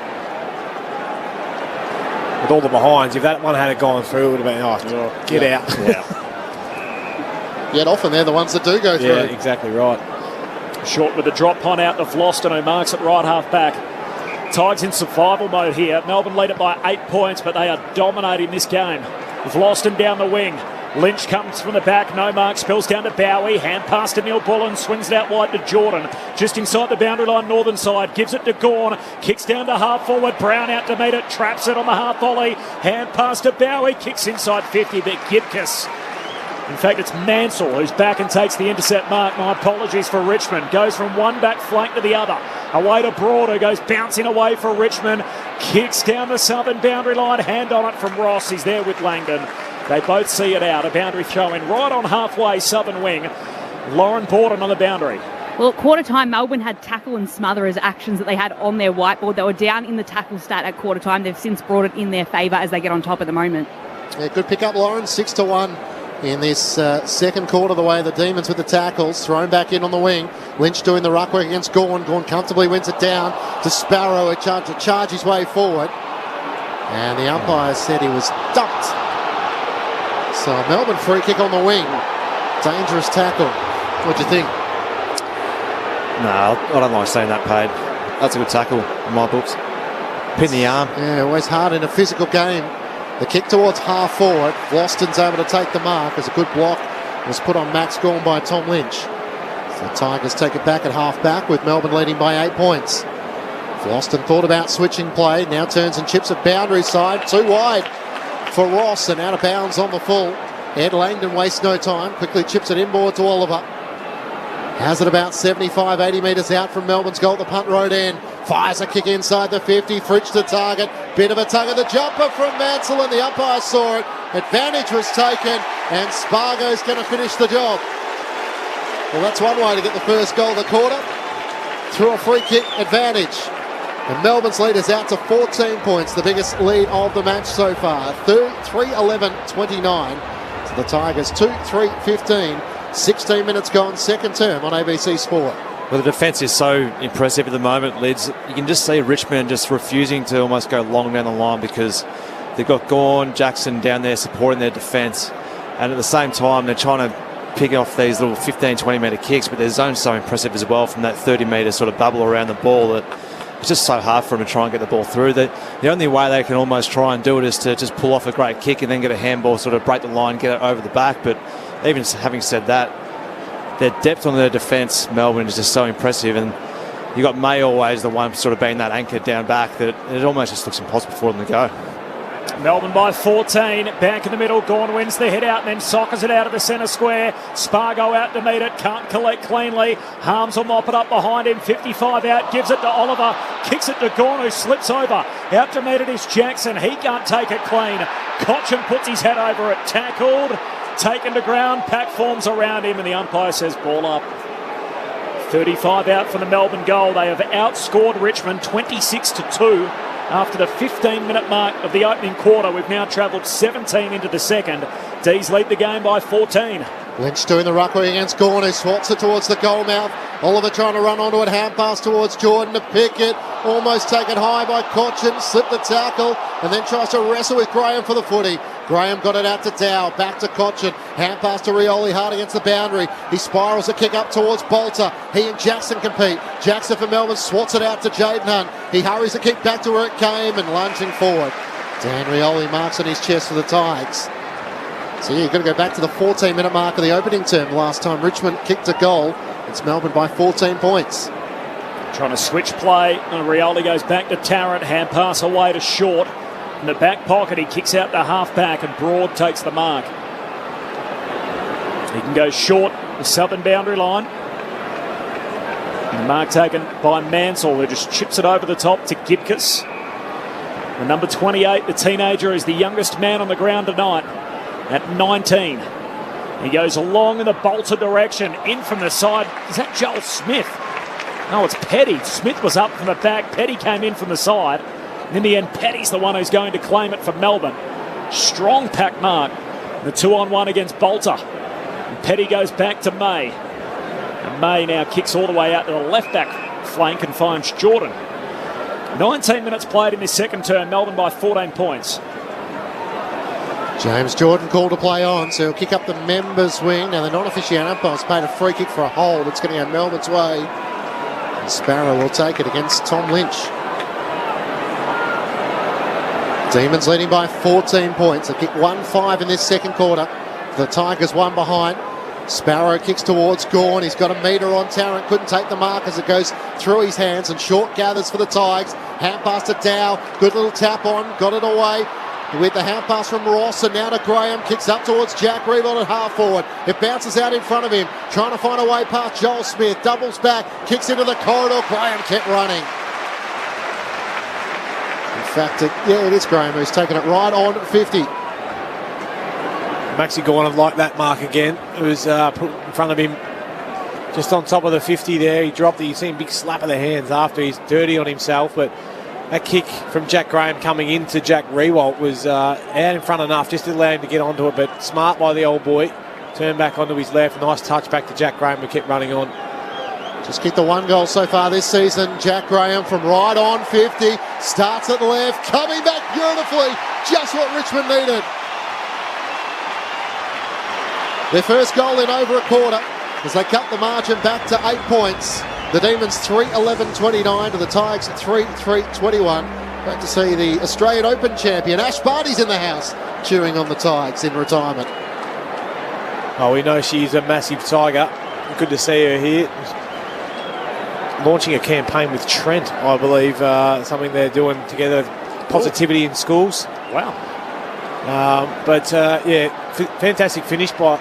Just shows you the value of having the ball in your classy players, isn't it? Like Jack Rewald gets the ball there rather than just wheeling and just kicking it long on his right foot. Has the presence of mind to turn back inside, look on his left foot, and it's one thing to have the class to be able to do that. It's the presence of mind to be able to do it, and Jack Graham ran really hard from that ball that he delivered in to get into a good spot for him. So for all their dominance, Melbourne by just 8 points as we tick into time on in the second term. Jackson palms it down. Here's Luke Dunstan, the new demon. Hand pass away to Jackson. He gives it to Petrarca and they get it out the centre square. Kicks deep inside 50. Wiedemann knocks it away to Spargo. Steps around a would-be tackler. Snaps but misses. Gee, you'd expect him to finish from there. Did all the hard work. And Spargo misses in the pocket, so they're 3-12 Melbourne. Richmond are 3-3, 21 travelled in the second. Rioli quickly into short, gives it back to Rioli, who kicks up towards half-back. Baker in front against Bowie, brought it down to Ross. Feeds a hand pass back to Pressia for the Tigers at half-back. Good vision into the middle of the ground. Collier Dawkins unlucky as he fed the hand pass, it just ricocheted. Regathers, gets it back to Rioli, kicks towards Ross, who marks just in front of Lynch. Two Tigers working well. Revolt's on in the right forward pocket. He spots him and takes the mark in front of Luke Jackson. 10 metres out from the boundary. He'll have to kick from just inside 50. It's good composed ball use there going forward by the Tigers. Didn't just wheel and go long. Took their time, an extra half a second just to weigh up the opportunities and put some good space in front of Jack Riewoldt. In his 16th season in the yellow and black, Jack Riewoldt, 33 years of age, looking to strike a big goal here. Good shot on goal, right at the right goal post. Superb finish from Jack. He's pumped. And the Tigers kick 2 on the trot to cut the margin back to just 3 points Melbourne's way. 3-12-30 the Demons to the Tigers 4-3-27. 22 minutes gone, second term on ABC Sport. He just found a big blade of grass out there, Jackie. He popped up out of nowhere. No one wanted to pick him up. Kicked a fair few goals on the G, the old boy. I reckon he's probably worthwhile having an opponent, but it's always a spot where they come out from the race clinchy. Guaranteed that was going through. I should have said something beforehand. He's practiced many a times there. It's where the crowd all gathers to watch him kick his goal, so loves it. Jackie boy, great finish. Well done. Tigers back in this game. We saw it yesterday at Ballarat with Tex Walker. Some of the mature age players, once they get the footy in their hands, they know their ranges. Oh yeah, absolutely. But poor kicking at the moment from the D's is keeping the Tigers in it. You know, they've had a lot of opportunities, just haven't been able to capitalise when they're going inside forward 50. Tigers warned for a 6-6-6. Melbourne by 3 points. Time on second term. After the restart, Nankervis wins the hit out and then sockers it to centre half forward. Riewoldt flies in the air, no mark. Spills to Baker. Kicks across the centre square to McIntosh. Hawks his kick inside 50, but Petty takes the saving mark. Last line of defence for Melbourne. 23 travelled in the second. D's by 3. Petty kicks out wide to Oliver, but Big Nate there to chop it off and take the intercept mark. 70 out left half forward for Richmond. The Tigers having a good 5 or 6 minutes here as Nankervis kicks into the pit looking for Bolter. Spoiled away by Petty. Gawn was there as well. McIntosh thought about trying to keep it in and then steps across the boundary line as he's tackled by Langdon. Throw in 45 metres out from the Tigers' goal. Sorry, mate. The inside 50, 16-6 currently Melbourne's way, but as I spoke about, their inability to kick truly has really allowed Richmond to go down for 2 quick scores in the last 5 minutes. Throw in 50 metres out from the Tigers' goal at the city end. Nankervis knocks it down to the front, trying to get it to Bolton, couldn't do so. Gathered by Dunstan for the Demons. Hand pass to Bowie, kicks off the outstep, finds Brayshaw at right half back for the D's. Brayshaw sends it down the southern wing. There's Big Jackson, takes the mark. In front of Mansell, swings a hand pass to the running man in Langdon against that southern boundary line. Kicks for Brown, one-on-one with Gibcus. Gibcus spoils, down to Neil Bullen, he's tackled, dispossessed, Broad in the back pocket, can send it out of the defensive 50. Kicks Richmond to half-back.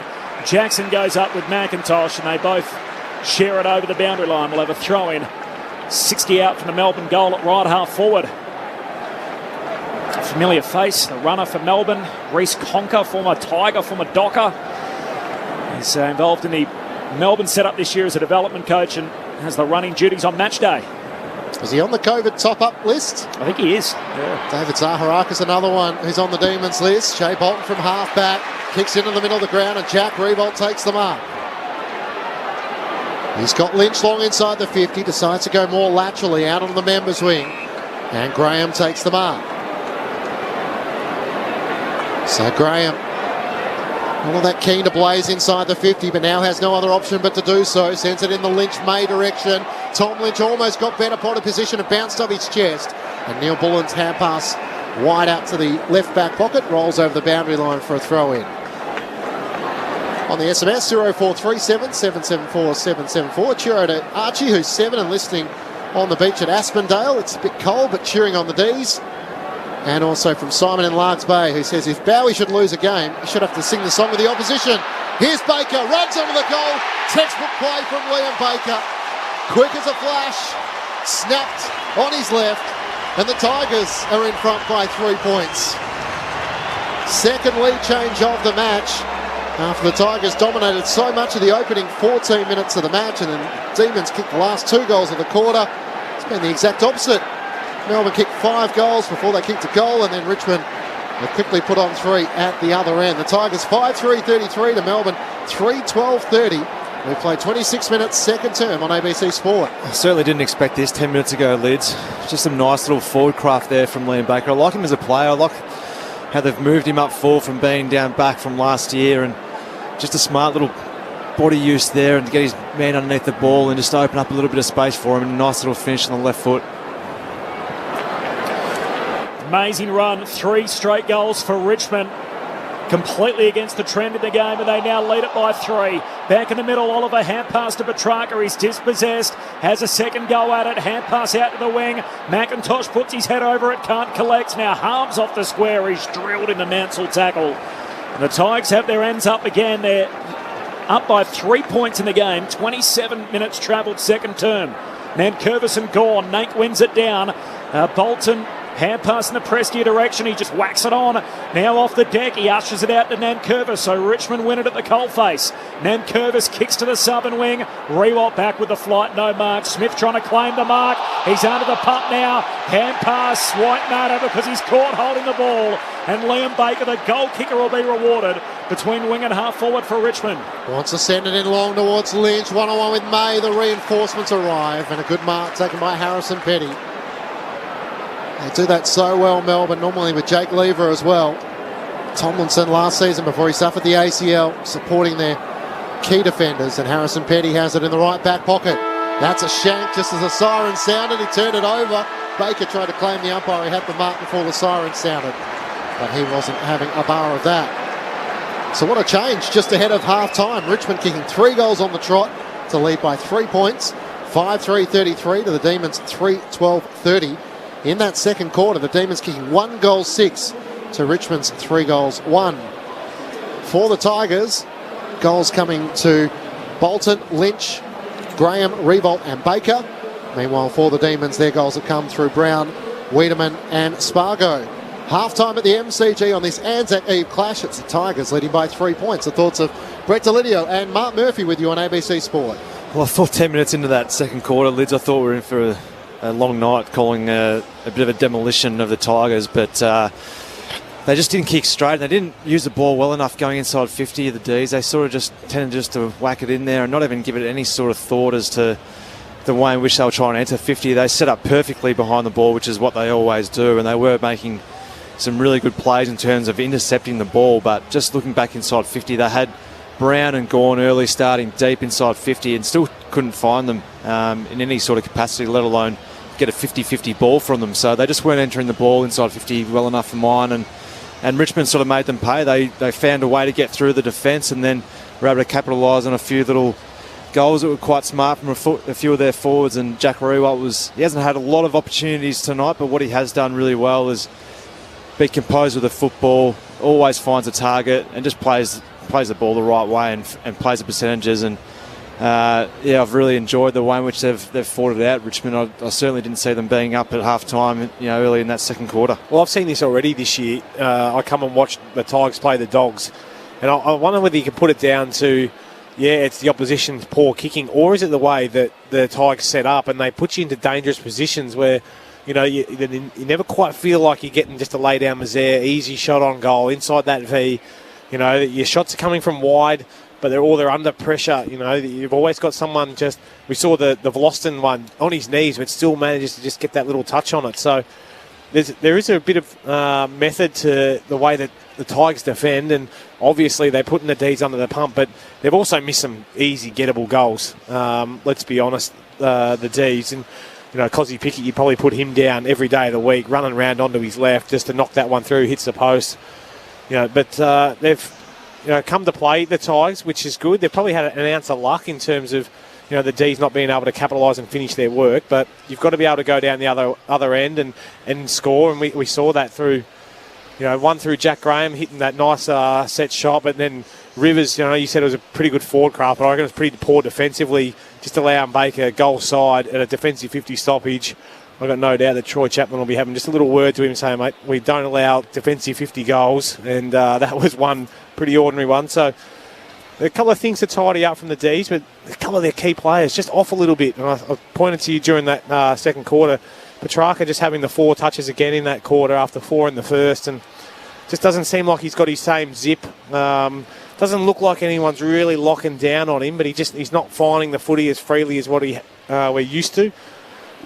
Oliver's going about his business. He's had the 10 touches, and Neil Bullen very good in that quarter, had 11, but it's more the half-backs for Richmond that are getting it done. Obviously, when you've got, 17 inside 50s, they're the ones that are going to be finding the footy. Jaden Short had 10, Rioli 9, got into motion in that second quarter after having a quiet start, and Vlosten very good at reading the play, dropping off into those holes, intercept marks, but then just gets into the right position and allows them to create that run. And the top 4 for that quarter, Nathan Broad with 6 as well, all coming from the back line. So they're starting it from there and bursting down, and just having the Melbourne boys just being caught on the hop a little bit. So interesting game here. Obviously, only the 3 points in it, but could be quite a bit different had we seen that scoreline reverse for the Ds. Murph, obviously 1 goal, 6 from 17 inside 50s. So I'm thinking that's immediately where Simon Goodwin is going to start. It felt like a game where Melbourne dominated so much of that second quarter, and yet they find themselves behind it at half time. How much credit do you give to Richmond's intent around the contested footy, or Melbourne's poor disposal and poor finishing in front of goal? Oh, you've got to give Richmond credit. Their pressure has been really good. Vlosten's been terrific down back, and I know you mentioned Broad before, Lids, and the likes of Rioli and Shaw, they're all getting their hands on the ball. The ball has been down there a hell of a lot of the time as well, but they have been holding up quite well. You're right, Lids. I think in terms of the way in which Melbourne have been entering the forward 50, is that something down to the way in Richmond's setting up? There's probably no doubt there's elements to it, elements of that, but there's also some elements of just some poor decisions and some poor execution as well. So it's a sort of a mixed bag, but for all the play they did have at the start of that second quarter, you would have thought they would have capitalised and probably been up by 4 or 5 goals, and then who knows where the night takes you from there. So it's I think a lot of the key stats in which Melbourne are up, no doubt the coaches will be liking what they're seeing from that, but it's probably just been more their sort of finish from 50 to 70 out, going inside 50, and then obviously on the scoreboard, you kick 3 goals, 12. You won't win too many games doing that. I've got one for Clenchy. So we were here on Easter Monday for the Hawthorn-Geelong game, and we did the crowd estimate, and Clenchy said 48,000, and there was 48,030 people in the house. So it's a hell of a prediction, close to the pin. Tonight, you said 62,000. Yeah, I've gone light. You've gone a little light. I'm not sure where the spare 38,000 seats are, Clenchy. I think they were all lining up for food and drink when I was doing my prediction, because there's certainly a few more that rolled in. But anyway, I'm more happy to see the crowd here, and that sets the scene nicely for tomorrow. We'll have another go at it, put another 10K on top of that. What do you think there is? Like if we were to go again? Go again? Yeah, I think it's 75? Is it that many? It's tough to measure at half time. It's hard to know the people above us as well. So, yeah, somewhere in the 70,000. Really good roll-up, though. You mentioned earlier that... Looks like I'll win. Have we got our guesses down there? Can I ask you? Corby's written it down. Of course I've written it down. I think you said 70, Murph. So. I think I did, yeah. Not that I'm claiming it already, but... Lid said 70. I'd be happy in your position. That's where I'd want to be. Yep. Couple of big wins so far today. Geelong 60-point winners over North Melbourne, in which Jessica Cameron booted 7. Tom Hawkins 4, a dirty day for the Roos. And Brisbane by 52 points over the Gold Coast Suns in the Q Clash, with Zach Bailey booting 6. Oof. And Charlie Cameron with 4. So the Brisbane Lions looking pretty good. Big day for your boys, Lids. Jeremy Cameron with 7 and Zach Bailey with 6. Well, I don't look after Big Jerry, but very happy for him, being a good friend. But Zachy Bailey, very happy for him, kicking 6 in the Q Clash. Good stuff. Half-time here at the MCG. The Tigers leading by 3 points. Let's get the latest from the ABC Newsroom.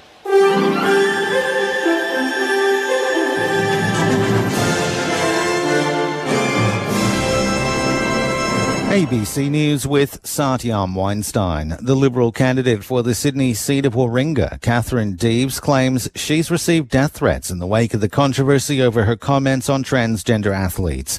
There have been calls from within the Liberal Party to disendorse Ms Deeves over the remarks, but the Prime Minister, Scott Morrison, has stood by her. Speaking to SBS from what it says was a secret location, Ms Deeves maintains she's not transphobic. She says she's feared for the safety of herself and her family since being picked by Mr Morrison. I have received death threats I have had to have the police and the AFP involved. My safety has been threatened. My family are away out of Sydney because I don't want them to witness what I am going through. Federal Labor is hinting it will increase foreign aid to the Pacific if it wins the upcoming election. The opposition's criticised the federal government over its handling of a controversial new security pact between the Solomon Islands and China this week.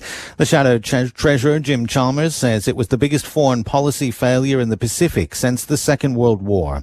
And he's outlined what a Labor government would do differently. Well, we need to rebuild those relationships by being a credible partner on climate change, having a credible climate change policy, and we do. It means investing in development assistance in foreign aid. We'll have more to say about that during the course of the election. With Russia's invasion of Ukraine entering its third month, Moscow is yet to achieve any major objectives, despite relentlessly pounding targets, especially in the east and the south of the country. More from the BBC's James Landale.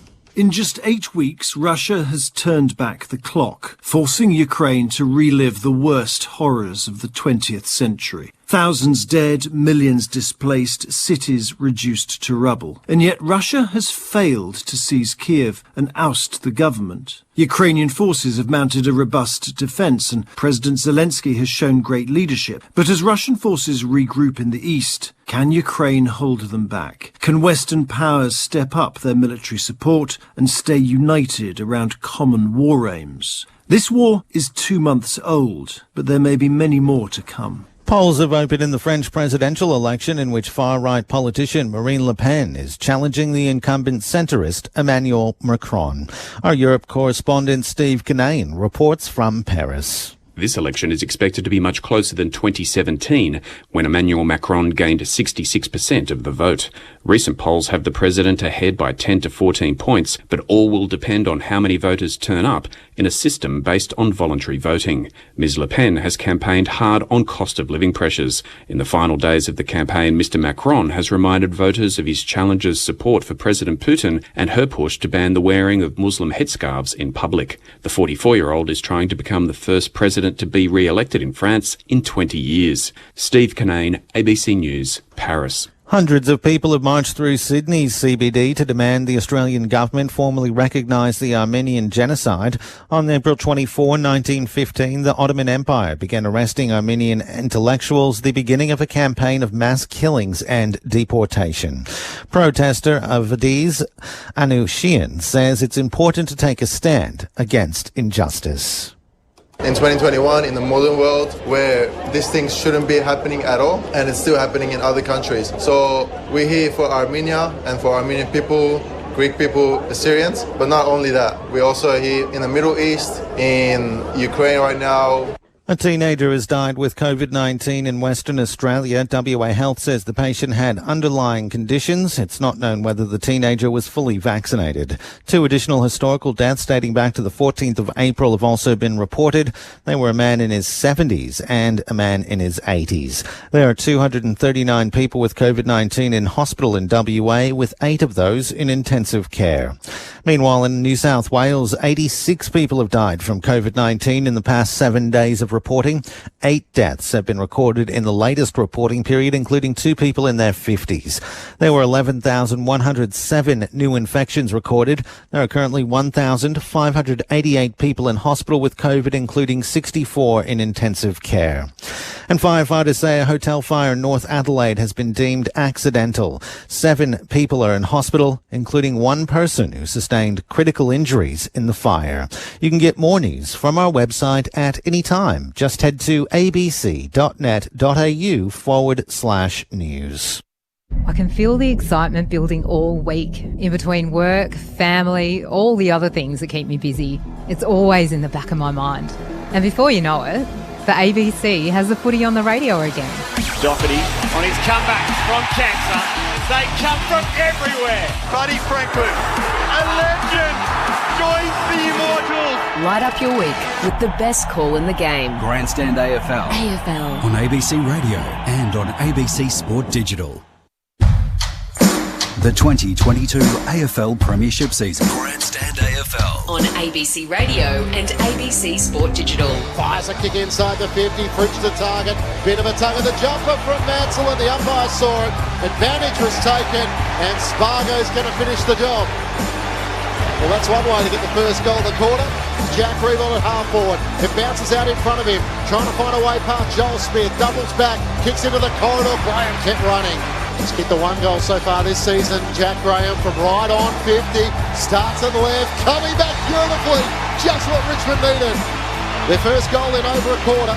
Two Tigers working well. Revolt's on in the right forward pocket. He spots him and takes the mark in front of Luke Jackson. 10 metres out from the boundary.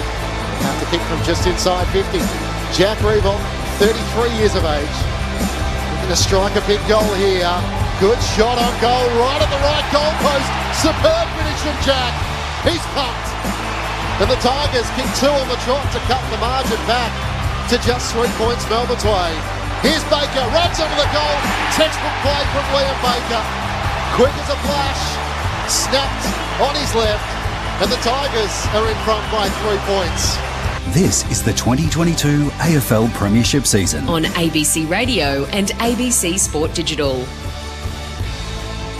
Half-time at the MCG on this Anzac Eve. It's the Tigers who lead by 3 points. 5-3-33 to the Demons 3-12-30.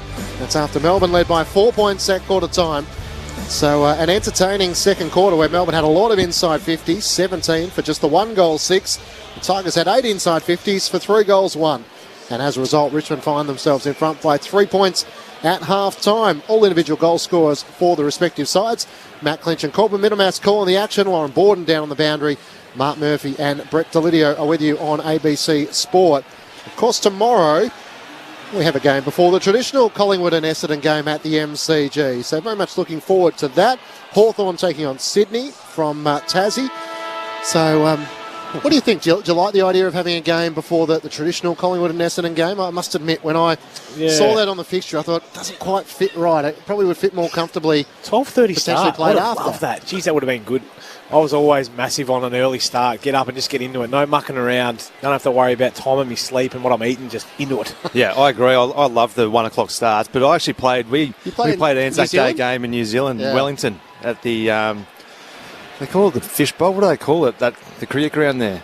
I reckon you might be right with the Fish Bowl or something. No, like it's like the cake tin. No, the cake tin. There we go. Fish Bowl, cake tin, similar sort of stuff. I know small boundaries. So it was like a 1 o'clock game there, but it was like 10:30 in the morning here. Yep. So we played against St Kilda in 2015. Got the chocolates that day, which was great, and it was awesome playing over in New Zealand.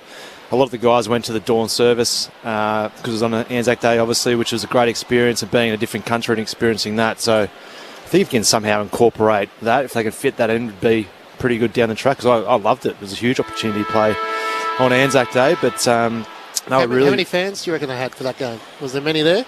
It wasn't a great atmosphere in terms of spectators, but there was quite a few. But look, obviously there's nothing like what tonight is and what Anzac Day is like here tomorrow. So, but I think just the experience of having to play on Anzac Day was pretty cool over in New Zealand. It should be Fremantle's. I think Fremantle should get the second game on Anzac Day. They've had the Len Hall game since 1996. You're big on this, aren't you? Yeah, absolutely. And they've always done it on the Anzac weekend, and they've always been pushed aside, sort of. So if their game's on a Wednesday or a Thursday or whatever it may be, they'll have to play it the subsequent weekend. It'll just be part of the schedule. But I think they've always been so invested in it. You can have one big game in Melbourne, one other game outside of the country, and I think it would work really well on the night of Anzac Day. Night, yeah. And play it over in Perth, and Fremantle can have their game against who? Well, they've always rotated the opponent, so okay. I'm happy for that to continue. Obviously, it can't be Richmond, Melbourne, Collingwood or Essendon, but any of the other 13 teams they want to bring over there. Carlton usually have a good showing over there in really Perth, except for last night. They weren't too great last night, but they're really well supported over there. A lot of WA fans are over there because they used to get a lot of the WA players and poach them and bring them over to the VFL, AFL. So there's a huge supporter base of Carlton over there. So we'll be on air from the MCG from 2:30 tomorrow. Taylor Adams and Blake Carosella will be part of our lead up to the match. So can't wait to bring you Anzac Day, the double header tomorrow. Mick Moldhouse has been chatting to the Collingwood players during the week, so he's been back down at the Glass House. So I'll be keen to check in with Mick and see what he's told the Collingwood boys. Addressed the playing group during the week, and Craig McRae extending the invitation to try and get him back amongst the Collingwood fold after being a premiership coach there, and of course of the West Coast Eagles. So seems like all is forgiven. I heard they wanted him on match day as well to come in and speak to him. We're going to have to do our best to try and draw Mick out of the Collingwood ranks. Just remind him he's got some other commitments. We're going to have to pull him out of the coach's box and back into our box to make sure he's with us for the game. So both teams are back out on the MCG going through their final preparations. I mean, Richmond have done a lot right tonight. Can you see them hanging in there with Melbourne, or given the way that second quarter went, do you feel like the D's eventually will find their groove? Well, it's hard to know, Clinchy, because I was sitting in the same position when I was watching that Dogs-Tigers game, and I was sort of like, I'm not sure. Surely the Dogs can get up and running. Now, different teams, granted. The Dogs certainly aren't flying, and the D's are at the top of their game at the moment, so they'll give it a red-hot shake, absolutely. They'll come out and really try and apply that pressure to keep challenging the D's, but I would have thought that there would have been a few words spoken, and I can't imagine that the D's would have been all revved up and come on, we've got to be better than this and whatever else. Let's not get too carried away. It's still only round 6, and they'll be wanting to play a little bit better, but I think they'll just tighten a few things, and we'll see a better performing Melbourne. But I'm keen to see what the Tigers can maintain for this second half. And I can't see Christian Petrarca having another half where he's only had 8 disposals. He just looked a little bit off it. And I sort of made the call that Jack Ross was going to him at stoppages. He might have just been playing on him. But it doesn't look like there's been a huge hard tag around the ground. He has been playing predominantly in the midfield but drifting forward like he usually does. But there hasn't been anything standing out where someone's going really hard to him. So I think he'll have a big second half. He'll have a much better one than he had in that first half anyway. And of course Melbourne's such a great running side as well, so they've won their opening 5 games. You've got to go back to round 17 last year, the last time they tasted defeat, so the Tigers are going to have to go the journey, but you feel like Richmond, if they're to feature in September, they've got some players still to come back in. Dylan Grimes, of course, and Kane Lambert, a couple of them. Richmond by 3 points into the second half we go. Here's Corbin Middlemass. Umpire Fisher whacks it into the turf, and Nankervis leaping over the top wins the hit out down to press here, and the Tigers get the centre break. Kicks out to half forward, the footy lands on the turf, spins into the lap of Brayshaw for the Demons. Hand pass away to Jordan, back to Brayshaw, still alive, back flank for Melbourne. Gives it to Langdon, hooks a kick down the wing. Neil Bullen in front, can't complete the mark. Spills underneath Vlosten and Dunstan, and the umpire lets them go, and Cochin races away with the footy from the stoppage, kicks inside the forward 50 for Richmond. G. Smith threw it straight out to Lynch, and Lynch makes him pay. Richmond have kicked 4 in a row completely against the trend. Tigers now by 9 points. Richmond 6-3-39, Melbourne 3-12-30. 1 minute into the third term, Tom Lynch with his second. Well, you take those, Corby, don't you? An absolute gift when the opposition gives you a goal assist. But how good was Kochi here on the wing? His ability to get in and under, rip it out, and then win that ball and get it going forward. But well done by Smith to win it, but just misread the black and yellow for the blue and red and said, here you go, Big Lynchy, have a free one. And Maisie's just going, oh, you're kidding me, aren't you? I've been pretty good on you all night, and my teammate goes and gives you a gift. 2 goals for Tom Lynch, up to 14 goals for the season. Of course, the other good sight over the weekend was Dustin Martin back at Punt Road by all reports, hoping he returns at some stage. Win by Gawn in the ruck, got it down to Oliver to Petrarca, so possession number 9 as it kicks towards half forward. Spargo brought it down, trying to link it up with Gawn, who slaps it out and finds Langdon at left half forward. Spargo, good little sidestep around Ross, kicks into the pocket. Ben Brown there just couldn't quite hang on. Cozzy Pickett front and centre, ran out of room as he's tackled by Broad over the boundary line. And a throw in the left forward pocket for the Demons, heading to the city end in this third term. Tigers leading by 9 points. Toss back into play. Jackson doing the ruck work against Nankervis. Nankervis just tries to shark it towards Cochin. He gathers, tackled immediately by Oliver, spills out to Langdon. Flying shot on goal is left all the way as he snapped across his body. And another behind for the Demons. 3-13-31, plays 6-3-39. 2 minutes gone, third term. Incredible scoreline, 3-13. The Demons, they're down by 8 points early in this second half. Short out of the goal square and then kicks it long to half-back. Brayshaw floating through, knocks it down and then wins possession and hits up Spargo. Takes the mark right half forward. Looks back inboard and Neil Bullen drifting into the pocket. Takes the mark. He's on a 45-degree angle. He'll kick from 20 out. Just caught Kochi napping there a little bit. Did Neil Bullen. I think he thought it might have been going to Oliver, just dropping into that little hole, but it was a one behind. Nice kick by Spargo to find him. They've been wayward all night, Melbourne. Neil Bullen moves in and misses out to the left. Gee, they continue to spray them all across the goal face. That's 3-14 for Melbourne. Richmond are 6-3, 3.5 minutes into the third term. Tigers by 7. So the 8 set shots on goal for 1 goal, 5. As Broad brings the Tigers back into play, pulls his kick to half back. Ross dropped the mark. He was trying to give it to Cochin. Almost turns it over. It's up to Jaden Short to try and clean it up. Cuts past Jackson. Arches his back to get a hand pass away. Back to Ross at right half back. Fires the Tigers up to the wing. Baker now has it. Hand pass to the runner, Rioli, around the southern wing. Kicks a high ball inside 50. Underneath it, Collier Dawkins. Revolt was there as well. Got it down to Shea Bolton. Flying shot on goal. He misses to the right. Hit full speed as he crashed inside the 50 and just couldn't quite finish on goal. Tigers by 8 points. Of course, Melbourne dominated the third quarter last week on this ground against the Giants. They kicked 10 goals, including one stretch where they kicked 4 goals from just 17 disposals. In that blistering third term, Melbourne work it out to half-back. Brown to Cozzy Pickett, who spun around, got a hand pass over his shoulder to Petrarca. They're running in waves now, Melbourne. This is more their trademark. Gone away to Jackson, kicks into the pocket. Tarrant should have marked, running back with the flight. Now Neil Bullen for Melbourne, hands it to Wiedemann. His hand pass back inboards the turnover. And Vlosten to Prestia and now to Rioli, and they'll work it out of the defensive arc. He kicks to the opposite back flank for McIntosh. Cam to McIntosh, able to pull it in with the one hand and then drive a kick up the members' wing. Underneath it, Hunt. It got to Lynch, who surely got Hunt high. No whistle. The Demons come up with it through Petty. Hand pass to Brayshaw, who kicks out to Jordan, who marks between wing and half forward.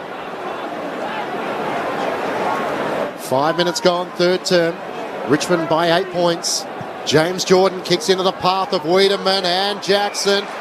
Wiedemann was held without it, and the umpire spotted in the marking battle, despite Broad taking the mark. And Sam Wiedemann's going to have the shot on goal. Against Tarrant again, was Robbie it? Tarrant, a bit of a tug of the jumper. You did call it earlier, didn't you, Lids? Yeah, Wiedemann slipped over, which added to it. He's got form. The way they're going, they might have been more chance of kicking one from general play than they are from the set shot. Might not be that much of an advantage. The upside is Sam Wiedemann is one of their 3 goal scorers. Hard in the right forward pocket. A young forward who needs to try and take some of these opportunities. It comes in, that's a beautiful set shot. And just what Melbourne fans have been pleading for. Cuts the margin back to 2 points Richmond's way. Sam Wiedemann with his second. The Tigers 6-4-40 lead Melbourne 4-14-38. 6 minutes gone, third term. Well done there by Sam Wiedemann. When you're sitting there and you're lining your set shot up and you've kicked 3 goals, 14. Yeah, there's no doubt there's a little bit of monkey on the back thing. Well, I don't want to miss this one because then it's obviously been contagious already to start the night and you don't want to continue that one on. So hopefully that one for the Melbourne Football Club just sort of eases a little bit of that pressure, and the next time someone has a shot, they're not thinking about the 14 behinds they've already kicked so far. You don't think the psychology of everyone else is missing, so everyone expects me to as well? Yeah, well, you can, but well done. Mental toughness there. He's had his yips before, so well done, Big Wayne. Multiple goals for the second time this year. As Jackson doing the right work, wins it down to Oliver. Hand pass to Petrarca, back to Jackson. Shoots his hand pass to half forward. Harms on the run. Harms shakes the kick. Puts it out on the full. On the run from 50. And that won't change the score. 7 minutes into the third term, Tigers by a couple of points. Mansell thought it was his free kick, but Gibcus is going to take the out on the full. Back in the Tigers lineup. Kicks towards Nankervis. Jackson flies from behind. Can't complete the mark. Edwards trying to run onto it hard against the boundary. Got it to McIntosh. Hand pass to Cochin just over the fingertips of Jackson. And finds Baker at half back. He wants to try and move it quickly. Drives a long kick towards Jack Revolt. Had half a metre on Joel Smith. Brought it to ground and then gathered. Hand pass to Bolton. Is able to fend off the tackle of Rivers. Turns and kicks. Not a great kick for Prestia. It sat up in the air a long time and allowed Sparrow to get back and fist it out of play. Richmond by 2 points. Sloan Borden on the boundary. Harrison Petty just limped off the ground for Melbourne. It looks like it's his right ankle. He's been given some painkillers though, and he's just trying to walk along the boundary and just get a bit of movement into it right now. Thanks, LB. Tigers by 2 points, 8 minutes into the third term. And the boundary throw in here, 45 out from the Richmond goal. Jackson puts it straight into the path of Oliver, who just bangs it into the centre square. Fritsch out to meet it, copped an unkind bounce. Vlosten collects for Richmond. Hand pass away to Broad, who kicks to the wing, and McIntosh takes the mark. He'll come further wide to Mansell. First game back for the Tigers. Hasn't played since round 22 last season. High kick down to half forward. Bolter in the pack, and Bolter comes down with it. Strong contested mark. 55 out left half forward for the Tigers. He's having a shot. Jeepers, this is going to be a big kick. He's got the leg. There are players inside 50, including Shane Edwards, that are pointing to the sticks. He's told to go, and Gawn comes in to smother. Ball ricochets to Graham. He pokes the kick into the path of Edwards. No mark. Spills to Collier Dawkins. Tackled, dispossessed, holding the ball. Collier Dawkins pinged. Brayshaw the tackler.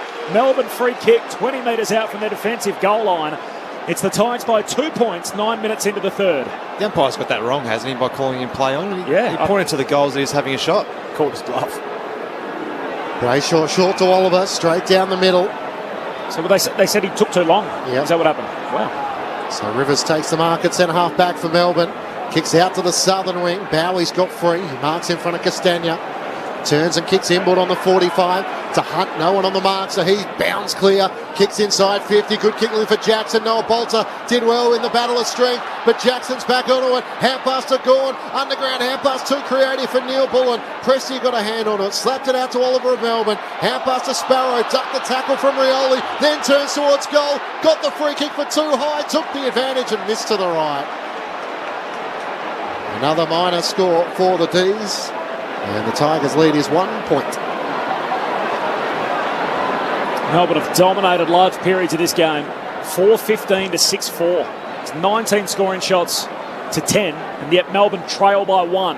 Broad out of the defensive 50. Kicks to the southern wing. Lynch hits up, can't mark, spills to Langdon of the Demons. Hand pass away to Oliver, back to Langdon. He gives it to Bowie, shoots a hand pass out to half forward. Langdon under pressure, got it to Sparrow, chucks it on the boot, kicks into the pocket, but Vlosten is back in front of the behind post, marks for Richmond. And he'll shift it out to the northern side, Gibcus marks. Looks up to the wing, where Noah Bolter could mark on his chest at left half back in front of Joel Smith. Revolt was free at half forward. He took a long time to get it towards him and then kicked it more towards Max Gawn than Shane Edwards. And we know how that battle in the air is going to play out. Gawn takes the mark. Has it at right half back for the Demons. Short little 10-metre chip kick to James Harms. Has it just in front of the two benches on the members' wing. Richmond by a point. Harms short to Bowie. Revolt come racing at him. But Bowie had it long enough to be claimed the mark. Melbourne have Wiedemann and Jackson long down the line, but for the moment they've been keen on the short passes. Oliver was on, ignored that, kicks long towards Gawn and Jackson. Gawn in the pack, brought it down to Wiedemann. Quick hand pass to Neil Bullen. Good tackle, Graham. Just as Melbourne were about to break inside 50. Rioli takes the advantage for Richmond, gets it to Ross, under pressure, turns it over. Kick into the middle of the ground, looking for Edwards, and the mark is taken by Sparrow of Melbourne. Tom Sparrow says pump the brakes. Langdon's all alone at left half forward. He ignores that and he's just going to lay it up in the Gawn direction, reaching over the top of Vlosten, no mark. Broad knocks it away to half back. Ross knocks it towards the 50, but straight to Rivers of the D's. Hand pass out wide to Langdon. He chips short and a mark taken inside 50. And it's Fritsch hitting up to meet it, who marks up left half forward, 45 from goal, 2 metres in for the boundary line on his left-hand side. They make you earn every shot, don't they, the Tigers? They're miserly in their defence down there. Broad's been a really good match-up for Fritsch today. I haven't seen him hardly have a sniff. 2 tough shots on goal. He had one behind earlier, just pokes the pass into the pocket. Leading up for him is Jackson. He can't complete the mark. And it slips out of play, but Nice little set play between the pair. In the end, Jackson will now do the ruck work from the boundary throw-in. So left forward pocket. In fact, he won't. He's trotting all the way down back. So boundary throw-in regardless. Left forward pocket for the Demons. It's the Tigers by a point. 13 minutes into the third term. Thrown back in, Gawn and Bolter. Gawn tried to flick it over the bat. Mansell now over the foot. He hasn't cleared the congestion. Neil Bullen bounces it towards the goal mouth. And Gibcus rushes it through for a minor score. Scores level at the 13-minute mark of the third term, 40 apiece. Gibcus kicks straight down the pipe. Broad takes the mark, plays on. Rivers has got him, dispossessed. Fritsch on the run, mowed down, just got boot to ball, and at the drop, Langdon takes the mark. It turned out okay for the D's. It wasn't by design, but Ed Langdon can shoot from 20 out, left half forward. Broad was just a little bit too eager to try and get the ball moving. They basically hit a nice little inside 45 kick, and he had someone running out the back, but just tried to get the ball on too quick, and a little error that led to this goal chance for Ed Langdon. I thought Bailey Fritsch might have been knocking that one home, but desperation from Jack Graham to try and just get a hand on him. So Langdon just trots in from the set shot. His drop punt is good. At last, some reward. For a game they've dominated for large periods. Melbourne lead it again, but just by that goal. 14 played third term. The Demons 5-16-46. Richmond 6-4-40. Third lead change of the night. Grandstand AFL, Mark Murphy and Brett Delidio. Their ability just to continue to fight and scrap the Tigers is keeping the D's under the pump. They're not getting the game on their terms by any stretch. But I get a feeling that they're just going, but they're going to be good enough. Don't you think, Merv? I feel like the game's almost at a point where it's about to break open. You just get the feeling that Melbourne are just peppering just too many opportunities there, just sheer weight of numbers. And Richmond's defence have just held up, enormous all night. Whether or not they can continue to do so will remain to be seen. Back in the middle, Gawn and Nankervis. Nankervis went early, couldn't get a definitive tap. Gawn was able to get the clearance, hand pass to Oliver. Hurries a kick inside 50. Tarrant got a tough bounce. Ben Brown's onto it. Hand pass looking for Sparrow in the right forward pocket. He runs onto it, but Short tackles him. Releases the footy. Glosson gets there for the Tigers. Hand pass back to Short. Tackle by Jackson. Got it back to Gibcus. Cut around Spargo, but couldn't get around the tackle of Sparrow.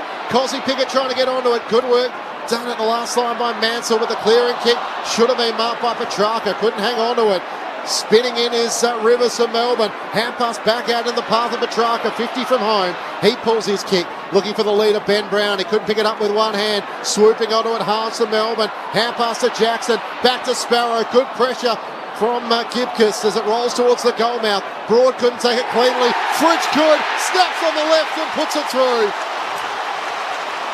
Bailey Fritsch with just his fourth disposal of the match, and finally he's able to kick truly. And Melbourne stretch it out to a 12-point advantage with the last three goals of the match.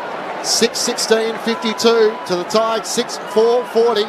There wasn't too much pretty about it, but once they got it towards the top of the goal square, Bailey Fritsch did the rest. Well, go ahead, mate. No, it's exactly what you just spoke to, Murph. It was, can they hold up? They're just under the pump there, under siege. It looks like it must be a bit dewy out there because a lot of players dropping these balls. I've seen Luke Jackson drop 5 or 6 marks.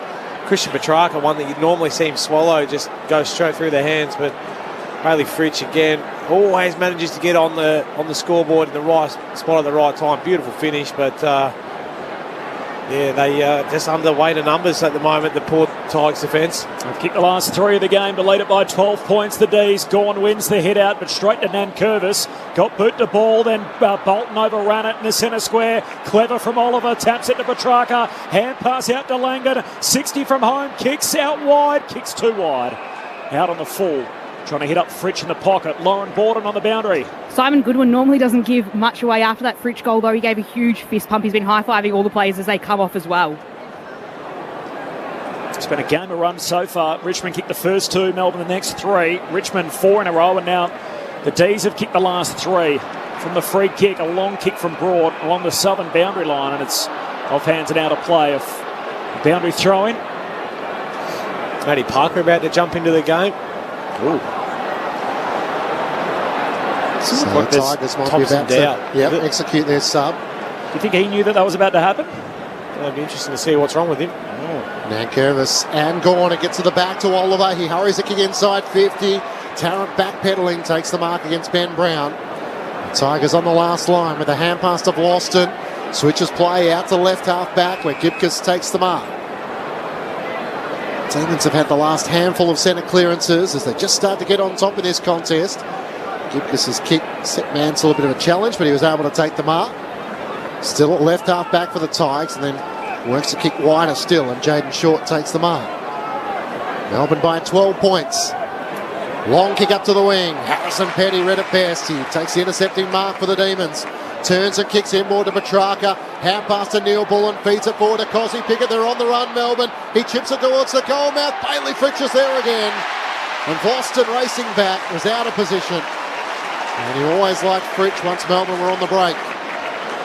He marks at the top of the goal square, a chance to kick back-to-back goals. Of the 44 players that have been subbed out through the first 4 rounds, 10 of them have gone on to play the next week, which is up significantly on last year. It's the second time, or once Richmond have done it already, and Thompson Dow now subbed out for the second time this season. He didn't look like he knew that was happening. That's a little whiffy. Yeah, isn't it? So Bailey Fritsch kicked his first goal 3 minutes ago. Here's a chance for his second.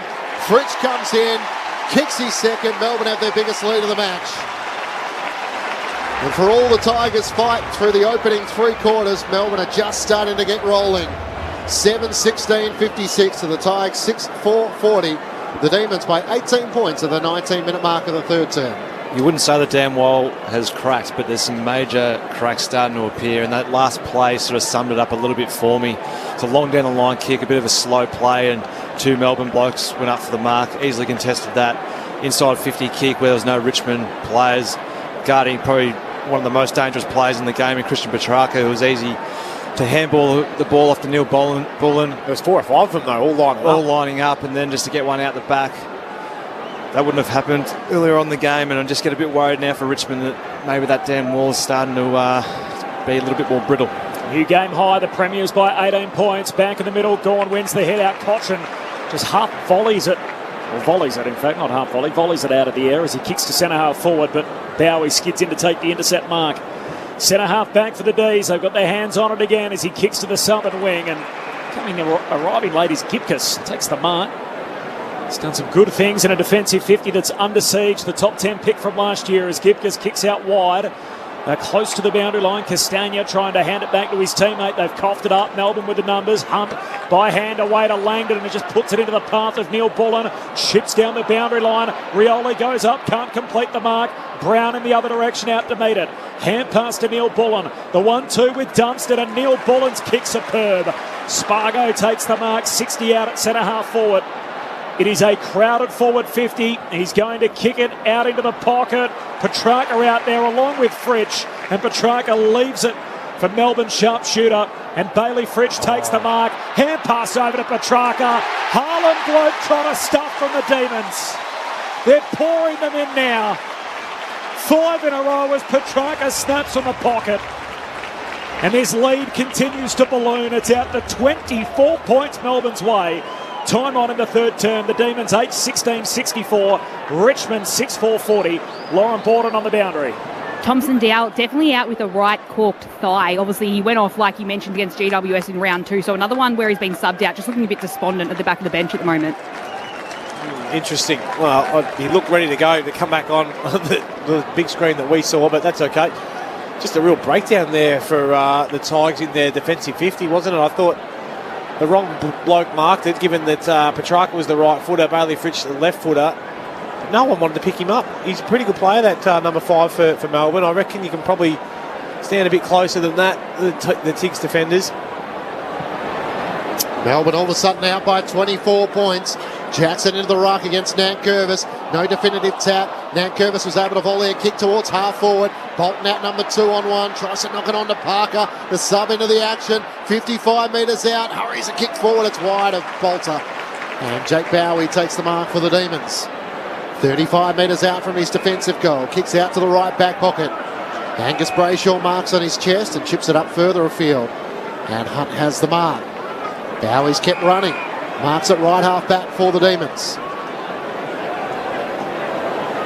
Jake Bowie, of course, hasn't played in a loss so far in his AFL career. Part of that a premiership as he goes back inside the defensive 50 to Joel Smith. Then out to Ed Langdon at left half back. He can work it up the southern wing, and Cozzy Pickett takes the mark. Cozzy Pickett, one of the 18 from Melbourne's premiership last year, out there tonight. Kicks beyond the wing. Jackson floating through, takes the juggled mark. Over the pack, just tremendous athleticism from the big man. Kicks into centre square. May marks alongside the centre circles, just about every player on the ground in front of him. See Stephen May kicks it deep to a 2-on-1. Oliver from the back brings it to the ground. Harms cops an unkind bounce. Ross hand pass out towards Parker along with Petrarca. Petrarca wins it for Melbourne at half forward. Hand pass to Oliver. Short kick to Bailey Fritsch, who takes the mark, plays on, snaps with his left boot. Hooking too much. Another behind. 8-17 to 6-4. Melbourne threatening just to kill this game off here. Time on in the third. They lead it by 25 points. 16 to 6, the inside 50s Melbourne's way in this third term. Long kick in from McIntosh. Cleared the bolted target at half back. Chance for Ross, who works the 1-2 with Cochin, and then Parker's under enormous pressure. Bowie lays the tackle. And the umpire says he didn't have prior opportunity. Big Maxi loved that on the boundary line. Yeah. Captain providing plenty of encouragement despite being on the bench. Jackson wins down the tap for Melbourne on the wing. Straight to Prestia though. Hand pass at Bolton, a challenge. Bowie was coming the other direction. Harms gathers. Hand pass to May. Hand pass knocked on by Prestia. Got it to Baker. Back to Prestia. Inside the 50. Revolt takes the mark. Hard against the boundary in the left forward pocket. The Tigers haven't kicked a goal since the first minute of the third quarter. And Jack Revolt kicked a big goal in the second. He's going to have to think his way through here. As the Melbourne players are waiting to charge at him. He takes 2 steps out, snaps across his body. Oh, Jack knew best. Kicks his second as he's able to snap across his body successfully. And it breaks the run of 5 unanswered goals for the Demons. And the margin is back to 19 points Melbourne's way. 8-17-65 to the Tigers 7-14-46. 25 minutes gone, third term on ABC Sport. You with Mark Murphy and Brett Delidio.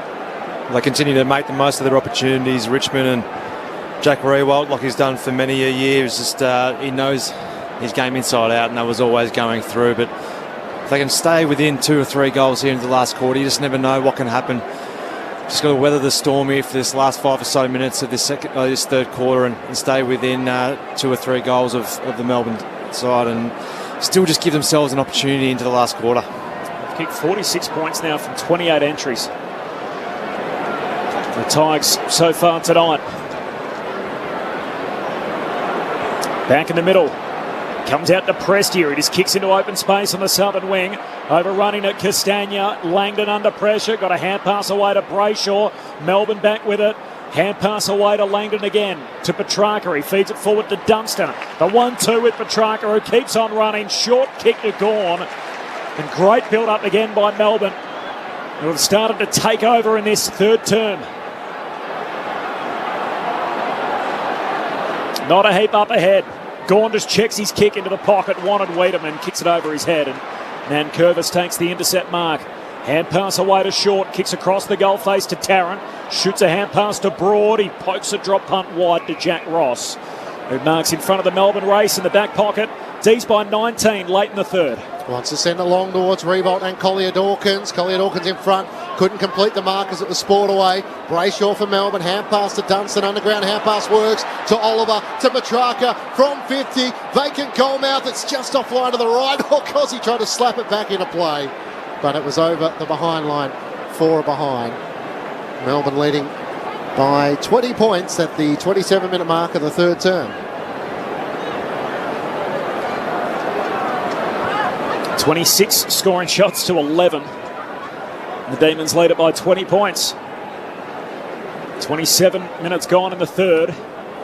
Short kick to the back pocket to Broad, and then Broad trying to chip it further afield to Rioli. It's knocked away from him. Nice bit of work from James Harms. Gets it out of play, and we'll have a boundary throw in half forward for the D's. Just don't give you an inch, do they? No one wants to lose their spots. They do everything right to the letter. Shallow throw in. Both rucks miss it. Skids through to Dunstan. Little tap on, but straight into the partner Baker, who just soccers it 40 metres further afield. And again, they're well set up behind the footy. May collects for Melbourne. Hand pass to Smith. Kicks down the wing. Leaping up and knocking it away is Ross, but straight into the path of Rivers. Melbourne again back with it. Oliver. Hand pass out to Petty. He's going to kick to Gawn and a 1-on-3 down the line. No mark. Comes down to Ross. Richmond back with it. Hand pass to Baker. Away to Graham on the wing. Gives it back to Ross and the switch is on. Dangerous ball across the centre square. Great mark from Fritsch. Floated in front of McIntosh to take the intercept mark. Heads down to half forward. Rioli can't knock it away. Picked up by Harms in the pocket. His hand pass close to the boundary line. Short chucks it on the boot and kicks to half back. They'll be coming back. He kicked it straight to Langdon, who waltzes inside 50, gets to 48, and he misses everything. Near side missing to the left, out of bounds on the full. No change to the score. Melbourne by 20 points. Broad to take it up against the left behind post for the Tigers. He wants to dance around. Cosy Pickett on the mark. That's adventurous. Drives a kick up towards half back. Gawn's there. Nankervis as well. Lynch spoils it down to the front. McIntosh onto it. Dunstan caught him. Not sure he got a clean hand pass away. Umpire waves play on. Jackson back to Dunstan. To Oliver inside 50. Tries to dance past a couple. Feeds the hand pass wider still to Jackson. To Spargo right on 50. He's trying to find an avenue forward. In the end gets the hand pass to Hunt. Hard against the boundary. He fires on goal and misses to the left-hand side. Melbourne by 21 points at the 29-minute mark of the third term. Jaden Short quickly to Cochin, who marks in the defensive 50, swings it out wide to Jack Ross. Marks at half-back against the boundary line, kicks it back to Cochin. Cochin at half-back, goes long in front of the interchange. May dropping back in front of Parker. Takes another intercept mark for Melbourne, and the Premiers have dominated the premiership quarter. After trailing by 3 at half-time by as many as 9 points early in this third term, they rattled off 5 consecutive goals to now be leading by 21 at three-quarter time. They win the quarter 5-7 to 2-1. The score overall in the game, Melbourne 8-19-67. They lead Richmond 7-4-46, who have done their best just to hang with the reigning premiers. It's the D's by 21 as we turn for home. The goal kickers, Clinchy, 2 for Wiedemann, 2 for Fritsch. Singles then for Petrarca, Spargo, Langdon and Brown, while for Richmond, 2 each for Rewalt and Lynch, and then singles for Baker, Bolton and Graham. So after the Demons led by 4 points at quarter time, the Tigers by 3 points at half time. It's Melbourne who turned 21 points clear at three-quarter time. This is Grandstand AFL on ABC Radio and ABC Sport Digital. The election. It's easy to get lost amongst the polls, policies and pledges. If only there was a way you could make more sense of it. Bridget Brennan from ABC News has an election hack, a way to find out how your views compare to the major parties. Go online to Vote Compass, answer a few quick questions. You may be surprised where you stand on the political spectrum. Vote Compass, exclusive to the ABC. Go to abc.net.au/Australia Votes. The 2022 AFL Premiership season. Grandstand AFL. On ABC Radio and ABC Sport Digital. Cochin races away with the footy from the stoppage, kicks inside the forward 50 for Richmond. G. Smith threw it straight out to Lynch, and Lynch makes him pay. Richmond have kicked 4 in a row completely against the trend. Fritsch on the run, mowed down, just got boot to ball, and at the drop, Langdon takes the mark. It turned out okay for the D's. It wasn't by design, but Ed Langdon can shoot from 20 out, left half forward. So Langdon just trots in from the set shot. His drop punt is good. At last, some reward. Hand pass to Jackson, back to Sparrow, good pressure from Gibcus as it rolls towards the goal mouth. Broad couldn't take it cleanly. Fritsch good, snaps on the left and puts it through. It is a crowded forward 50. He's going to kick it out into the pocket. Petrarca out there along with Fritsch, and Petrarca leaves it for Melbourne sharpshooter, and Bailey Fritsch takes the mark. Hand pass over to Petrarca. Harlan bloke trying to stuff from the Demons. They're pouring them in now. 5 in a row as Petrarca snaps on the pocket. To Baker, back to Prestia, inside the 50. Revolt takes the mark. Hard against the boundary in the left forward pocket. The Melbourne players are waiting to charge at him. He takes 2 steps out, snaps across his body. Oh, Jack knew best. Kicks his second as he's able to snap across his body successfully. And it breaks a run of 5 unanswered goals for the Demons. This is the 2022 AFL Premiership season. On ABC Radio and ABC Sport Digital.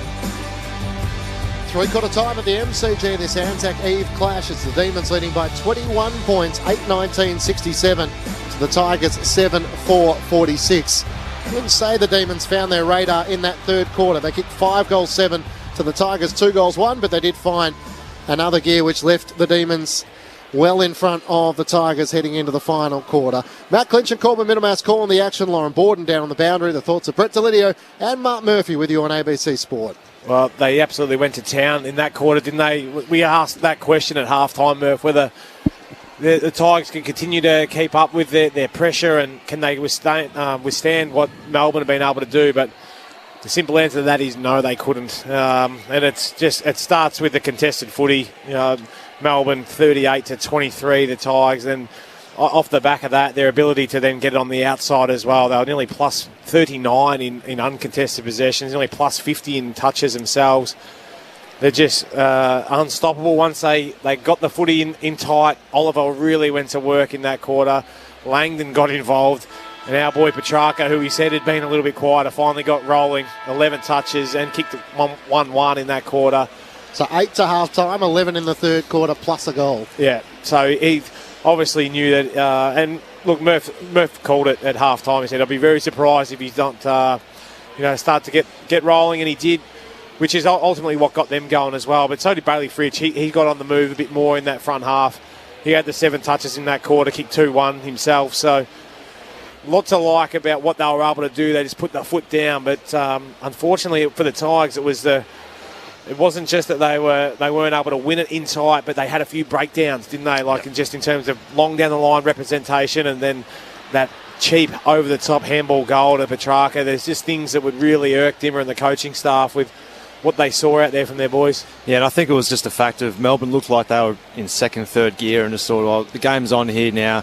And the better players, as you did mention, Clayton Oliver had a huge third quarter along with Petrarca, Ed Langdon on wing, and Angus Brayshaw. I think he had the 8 touches off half-back wing, but it goes at 100%, so you know you're going to get the ball when he gets the ball in his hands as a Melbourne player. So they just thought, well, we're not playing the way in which we would have liked. Richmond have been pretty good up until this point, but now it's time just to put the foot down and go bang, and they certainly did that. And now the game's almost out of reach of Richmond. They need to kick the first or the second here to be a real chance in this last quarter, but as we look at Thompson Dow on the bench. Looks like he's finished with that ice, Murph. Yeah, he's got it strapped up. You only need the ice for 20 minutes though, Corby, so you can't just leave it on there forever. But we'll give him an out in that way. But no limp. Too much of a limp. But he came off the ground in that third quarter, was sitting in the front row ready to go back on, and then he got told that he had a corked thigh, and all of a sudden he was in the second row and got subbed out of the game. Yeah, you don't like that when you're a player, but it's not a great sign. Remember, the nature of the rule is that if you think that they're likely to miss the next week, you can sub them out. There's been a few rules that have changed their look over the years. Into the final quarter we go. Melbourne leading by 21 points. A chance for the Tigers to get the first clearance through. Prestia gets the hand pass back to Nankervis. Kicks inside 50. Bolton came charging out. Spoiled it to the front. Baker's hand pass picked off by Bowie of Melbourne. Hand pass to Oliver. Got it to Brayshaw at half-back. Good sidestep wide of Jack Ross. Kicks out to the members' wing. Jackson's able to pick it up on the bounce. Hand pass to Jordan. Up to Big Max Gawn. He takes the mark at right half forward. Maxey looks to kick inboard. Bowie's free. He takes the mark still inside the centre square. Richmond have flooded a lot of numbers back. Bowie looks to head into the left forward pocket where Ben Brown's the marking target. He's got a few to compete against. Got shoved underneath the footy, and Gibcus takes the mark, the first year Tiger. Switches play across the defensive goal mount. Broad has it, goes for a bounce. It didn't come back initially. Has enough time to regather. His kick for Mansell is wide, and it rolls out of play. Tell you what, the Richmond faith will be very happy with the development already of young Josh Gibcus. He's going to be an absolute star down there at centre half back for them over the years. Missed last week, so come back fresh, pick 9 in the national draft. He's now played 5 of the 6 games in his debut season. For the boundary throw-in, Nankervis knocks it down. Pack forms at his feet and we'll have the ball up again. What's his nickname, you reckon? What would you go with? Sid from Ice Age. I reckon he looks a bit like Sid from Ice Age. I'm not sure that's a compliment. Nankervis wins it down. Sparrow sockets it inside 50 at half back. Vlosten hands it to Tarrant. He kicks back down that southern boundary line. Parker can't complete the mark. Spills to Jackson. Hand pass to Langdon to the Demons. Floats a high ball to half forward. Gone at the drop. No mark. Waiting out the back is Brown. Kicks a dribbler along the ground. It's across the goal face. Trying to run it through from 20 out in the right forward pocket. And a minor score misses to the far side. So that's 8-20 for Melbourne to 7-4 Richmond. 2 minutes into the final term. It's the D's by 22. Well, it brings the Tigers back in. Vlosten in the right back pocket. He looks to drive a kick up towards Graham. Stephen May got there late with a big fly. Couldn't come down with the footy. Then tries to put his body in play. Lynch just flicks it on. Gets it to the advantage of Collier Dawkins. He can't take it cleanly though. Graham has another go. His kick is smothered by Brayshaw. Ricochets out to Baker. Hand pass to Edwards. Slips over. Now he's tackled by Smith. He's got a problem. He's holding the footy. Had one of those nights, poor Shedder. Hasn't he just? It just has not gone his way at all. Just when you finally get out and then you slip. Oh, man. Just really struggled to have an impact with just the 2 disposals, Shane Edwards. Intercepting mark taken by Ross from the kick from Smith. Tigers have it at right half back. Melbourne by 22 points. Jack Ross, possession 17. Gee, that's gone very high. Straight down the line. Bowie goes on a bit of a ride. Can't complete the mark. Out of play right on halfway. D's have led all 5 games this year at three-quarter time. They're leading now by 22, 3 minutes into the last. They're on a 12-game win streak, which extends back to round 19 of last season. Of course, a drought-breaking premiership as part of that as Jackson wins the hit out from the boundary throw-in. Still no clean possession. Jackson knocks it out to Petrarca. He links up with Oliver. Releases a hand pass, but cut out. Baker tackled, taken out of play by Petrarca, but pushed in the back. As the Norm Smith medalist just fell into the number 7 of Liam Baker. He'll get the free in front of the interchange. Petrarca with a lunging effort to smother as he kicks towards half forward. Parker flew in the pack, couldn't take the mark. Front and centre Bowie with a hand pass back to Brayshaw for Melbourne. He finds Harms at left half back. Demons by 22 points. Looking to make it a 6th straight win to start their premiership defence. Kicks up towards Max Gawn on the wing.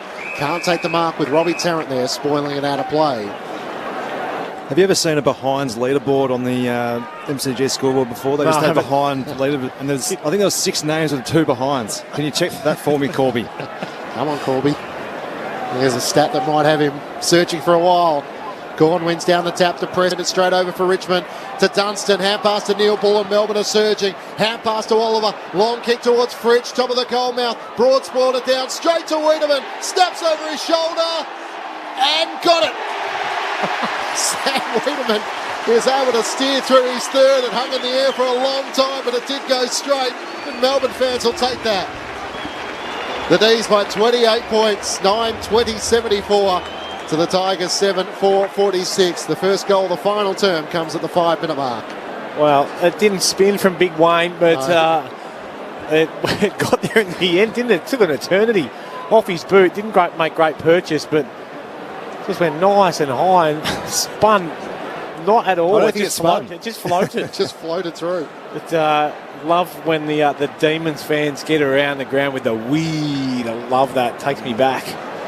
Actually did a few games in Adelaide with Wayne Wiedemann doing special comments. Still How was the weed? Gets asked for a few photos. How was he, the weed? Yeah, he's very good company. He's got What's a lot his of haircut? kids. That's the same. Hasn't Still changed. the same. Hasn't That's changed. fantastic. I don't want to embarrass him, but I think he had at least 4 or 5 kids. Well, there's 8 players, or 7 players, and Rushed is also in multiple behind. So Pickett, Neil Bullen, Gawn, Sparrow, Spargo, Brown and Fritsch all have multiple behinds tonight.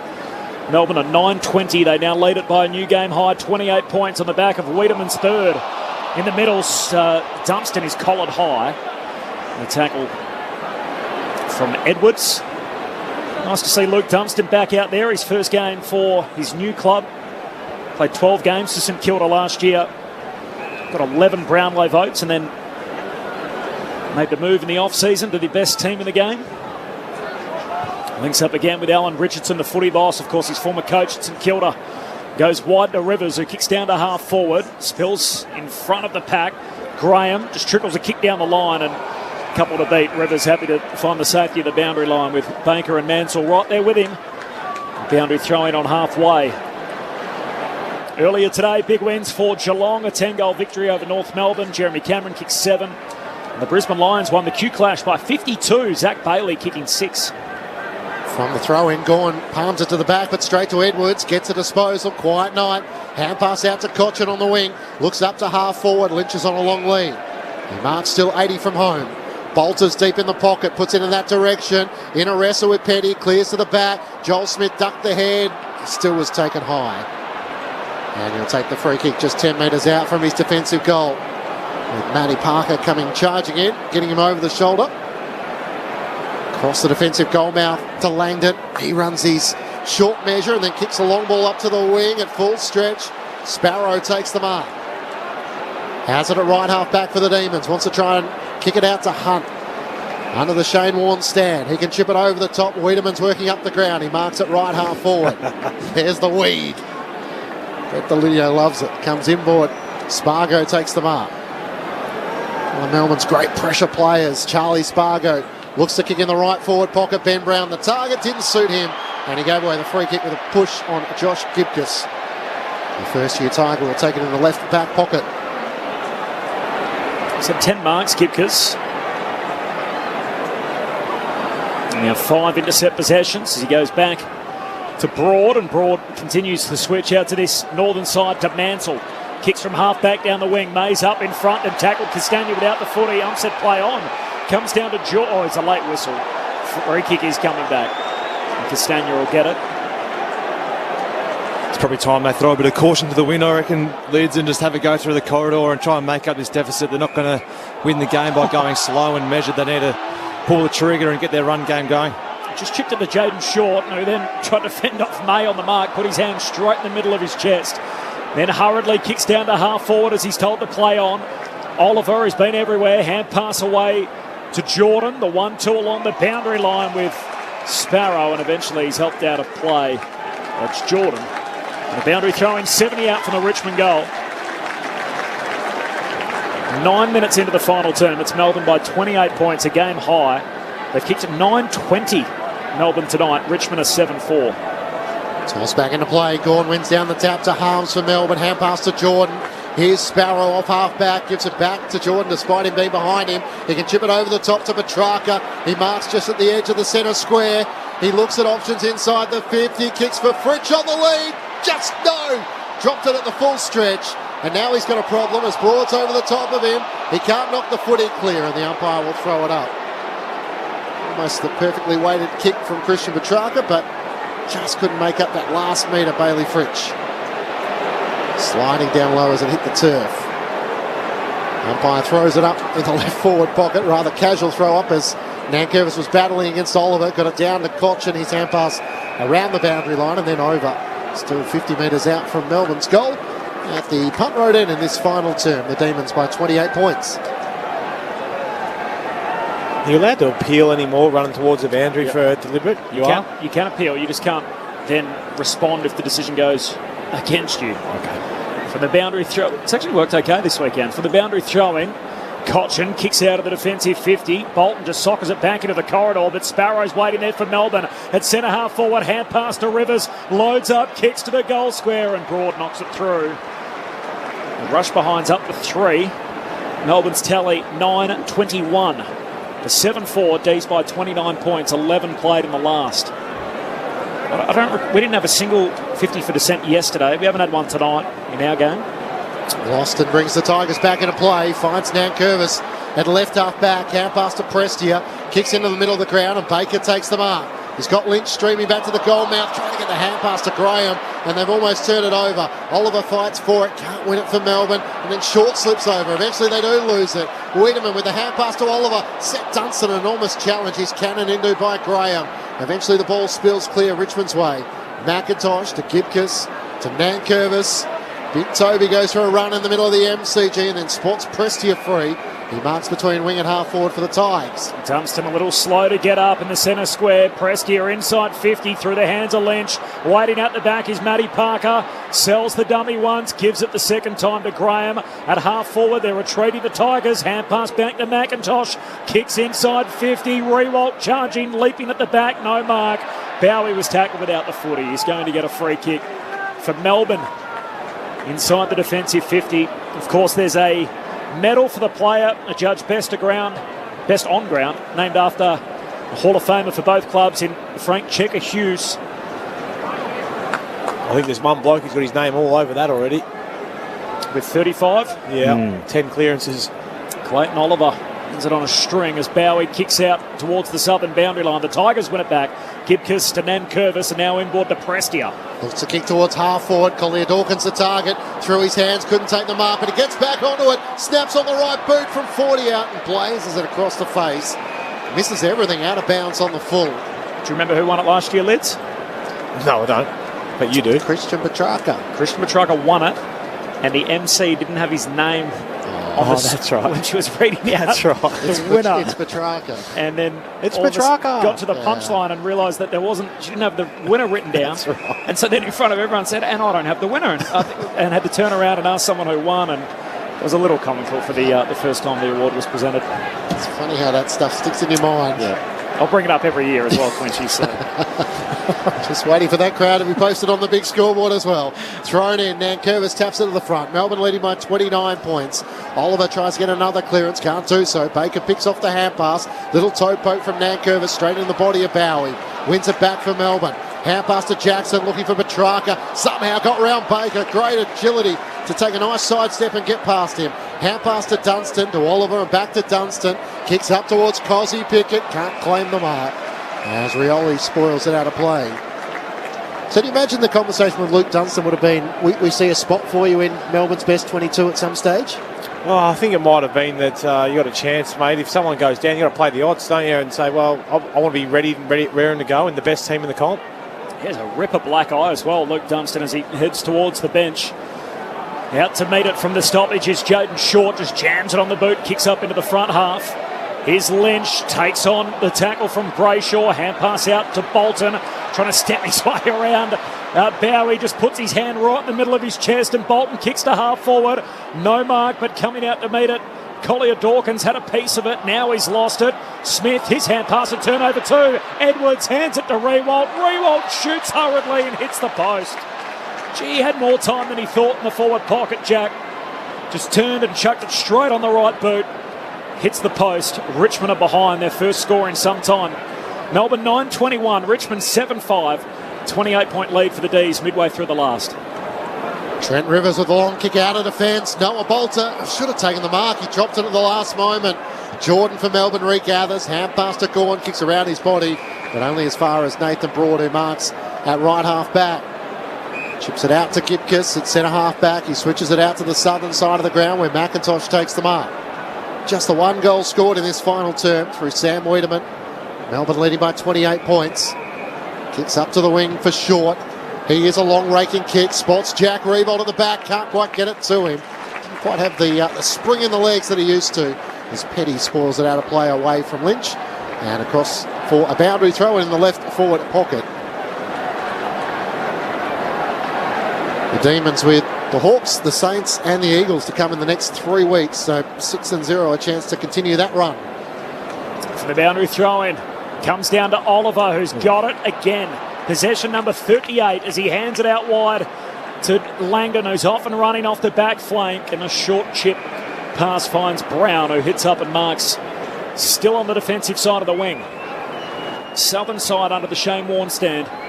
Melbourne by 28. Dunstan looks like he's preparing to come back on. Toby Bedford is the sub for the 6th straight week. He hasn't been on the ground since round 1, and that doesn't look like it's going to change tonight. From the kick, we got a I thought we were going to have a ball up. Vlosten's caught with it, and we will. Has he played a VFL game in that period? That's a good question. He would be doing a lot of running at training, which would be an absolute nightmare. Worse than the wing roll, that. Tossed up, Gawn and Bolter. Gawn thumps it towards the boundary line. Petrarca can't keep it alive as McIntosh shoves him over the boundary. What about the sight we had at Ballarat yesterday where the fans were allowed on for a kick-to-kick? Centre square was circled off, and some of the travelling emergencies for the Crows were doing their run-throughs, getting their GPSs up. Fielding some random footies that made their way into centre square. It seemed a little bit odd that the security were made to work as the kids were enjoying a kick-to-kick on Eureka Stadium. McIntosh from half-back, kicks up towards Revolt. Worked underneath the footy, tries to race back after it. Bowie went for the one-handed pickup, couldn't gather it, then tried to thump it back off the boot of Revolt. And the umpire says throw it in, despite Bowie losing his footing. He thought he got a shove. The umpire wasn't too interested. Probably did, right in the top of the back. I think he might have milked it just a touch. Yep. Richmond led this game by 9 points early stages in the third. It's now Melbourne by 28 midway through the last. From the boundary throw-in, Edwards tries to knock it to centre-half forward, but Brayshaw waiting there at centre-half back for the D's. Kicks to the outer wing. Tarrant was given a shove off the ball by Jackson, and the umpire's going to give him a free kick. Vlosten had it anyway. And now Tarrant gets to touch the yellow Sharon. Goes short with his kick down the southern wing. It was meant for Castagna, who was taken high by Langdon. A couple of free kicks late here for the Tigers as Castagna loads up, kicks it inside the forward 50. Lynch down there in the pack. Had a little bit of it, spills front and centre to Baker. He's tackled and pinged holding the ball. Trying to run past a couple of Ds. And Neil Bullen was one of the men involved. Lays the tackle and wins the free in the back pocket for the D's. Melbourne by 28, 18 played, final turn. Neil Bullen with a long kick up towards Jackson. He's worked underneath and the mark's taken by Vlosten. Looks towards the top of the 50. Collier Dawkins comes leading out. But Charlie Spargo's able to slide in and take the intercept mark. Melbourne just have those avenues often covered so well, either by their defenders or their small forwards who push out to help up. Kicks long towards Jackson. It's spoiled away from him.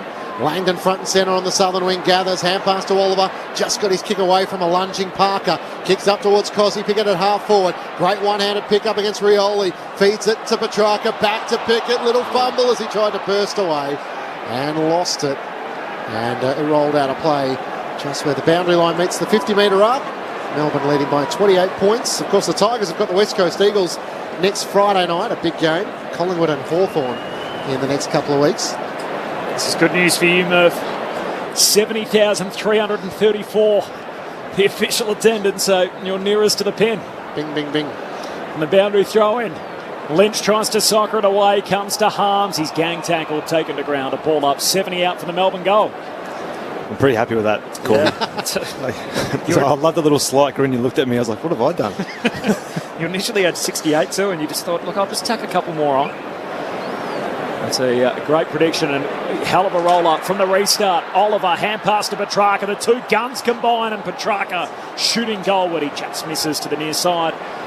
It's been the theme tonight for Melbourne. They're 9-22. They're still well out in front of the Tigers, who are 7-5. It's a 29-point lead for the Demons. So we're about to tick into time on Clinchy in this final turn. Got to go back to 2019, the last time we had 72,000. So another great rollout and hopefully another big crowd tomorrow as well for Collingwood and Essendon. Edwards on half-back for the Tigers. Hand pass to Collier. Dawkins couldn't take it cleanly. Tried to fend off Oliver and get a hand pass back to Prestia. Spots Parker free in the middle of the crowd. Just took the mark with his fingertips, backpedaling. Now he's got Rioli running alongside him. He can feed the hand pass to him. He runs to 50. Can Dan Rioli finish? No. Yes. Goal umpire took a couple of big strides to his right, but he was just able to steer it through.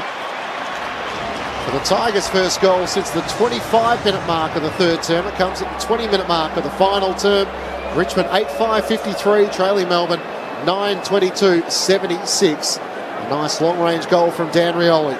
Well, you can't question their effort, Richmond. They've been having a crack all night and they're still running out this game pretty strong. They just haven't been quite up to the class of Melbourne. Melbourne really flexed their muscle in that third quarter and just been too good here in the last. And at least Rioli's played pretty well tonight and run off the halfback and give him a lot of great ball use and great run, and finally found himself on the end of one there and finished off really well.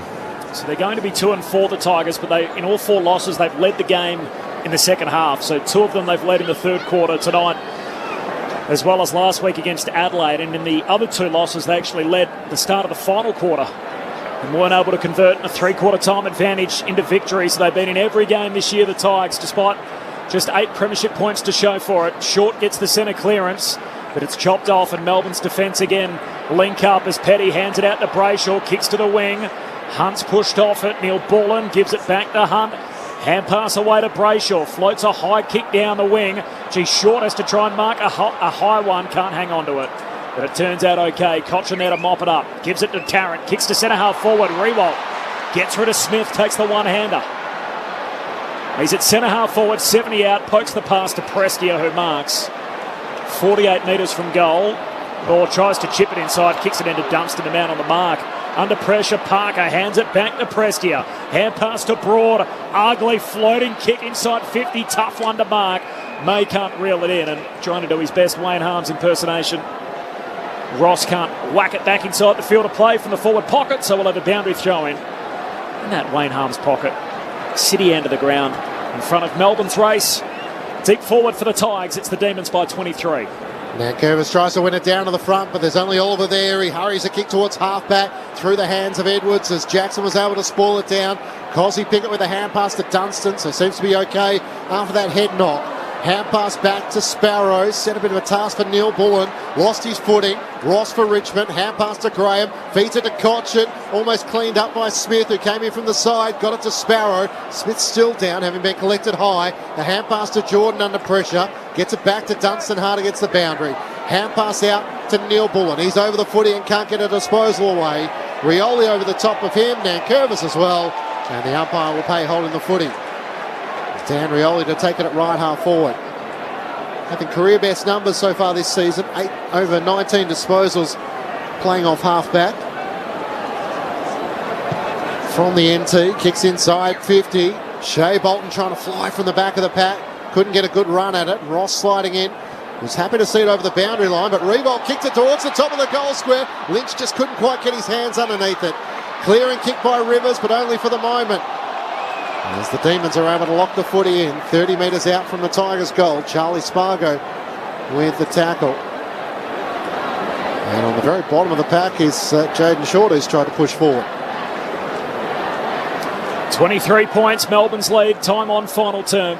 Centre half forward for the Tigers. Gawn wins it down, but Nankervis squeezes a kick out, chopped off by Rivers. Hand pass to Langdon, a little fumble. Shoots a hand pass out wide, and there's support, as there has been all night.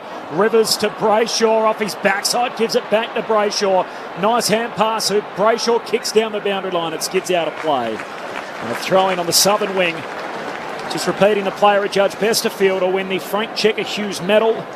He was a 21-year-old, was part of the 7th Battalion, received a military service medal in 1918 for his exploits in France and Flanders.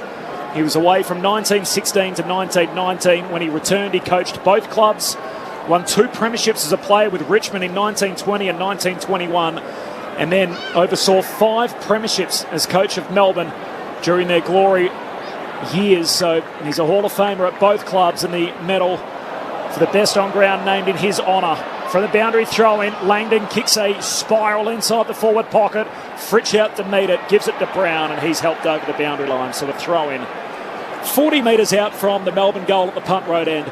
D's by 23, 25 travelled in the last. Lauren Borden on the boundary. Joel Smith has a fair bit of blood just pouring out of his mouth. He's getting it looked at by the doctors now. I think he's just checking he's got all his teeth in there at the moment. Thanks, Lauren. Toss back into play. Max Gawn in a tangle with Nankervis. Trying to palm it to the back for Neil Bullen. Tackle by Prestia. Got a hand pass away just in time? No. So no advantage there as Cochin got the clearing kick. It's going to come back to Richmond inside their defensive 50, and Dion Prestia will take it. Melbourne by 23 points. Had the big 67-point win against the Giants last week. And the D's continue on their winning ways as Prestia kicks out towards half-back. And Rioli takes the mark. He's had a lot of the night on Cosy Pickett as well, so he's done a good defensive job. As he kicks long up the southern wing. Jackson the target. In the pack as well was Petty. Comes down to the front. Hand pass forward from Revolt is picked off by Bowie. Gets the hand pass away to Rivers, to Neil Bullen through the middle of the MCG. Kicks inside 50. Broad sets himself in front of Fritsch and takes a good mark. Sliding on his knees, just pushed off Fritsch. Took a good contested mark. Chips out to Mansell at right half back. Up against the boundary line, Ryan Mansell. Kicks in the Baker direction. He's edged underneath the footy, and then Bowie's able to take a mark uncontested. The D's next week, they play Hawthorn Saturday afternoon in the twilight. Back here at the MCG, while for Richmond, they're on a 5-day break and a trip across the Nullarbor. They play the West Coast Eagles Friday night in Perth. As the kick down the line from Bowie spills into the hands of Jordan, and then he's taken high. Mansell will get the free between wing and half forward for Melbourne. Forward 50 clogs up, punt road end. Kicks in the Gawn direction. Flies for it, no mark. Socket away by Tarrant into the path of Ross. Richmond back with it. Hand pass to Nankervis. He kicks to Cochin. And Cochin marks at half back. Did he take a step? No, he didn't. And as a result, Petrarca tried to lay the tackle. That'll be 50. So the Tigers is the team that have conceded the most 50-metre penalties through the first 5 weeks of the season. They'll be happy to get one back here tonight. Prestia with a hand pass to Edwards. Kicks inside 50. Parker up in front. Through his hands. Couldn't hang on to the mark. And May's happy to step it across the boundary line. Deep in the left forward pocket for the Tigers. 70,000 in at the MCG for this Anzac Eve clash. Melbourne by 23 points. 27 minutes gone, final term. Tigers deep in attack. Thrown back in. Jackson just thumps it forward. Only as far as short though. Squeeze a little kick forward. Bowie almost claimed the mark. Baker grabs it. Hand pass to Bolton. Snips to the goal. Kicks to the goal mouth. And it's spoiled through for a minor score by Petty in front of Parker. 22 points. The Demons lead at the 28-minute mark.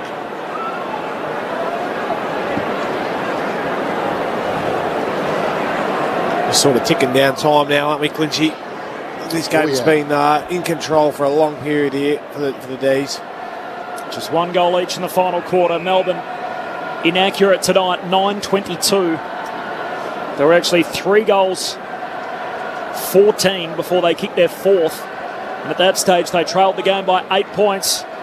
And from then on, they've really been able to take over. They've kicked 7 of the last 9. After trailing early in the third to put away the Tigers. From the kick to the contest at half-back. A free kick spotted for Mansell. He goes short inboard to Jaden Short. The best and fairest from their last premiership year. Kicks to the top of the goal square. It carries the pack. There's a free over the shoulder. It's coming to Melbourne. And Stephen May's going to get it. Last line of defence. D's by 22 points. 29 travelled in the last.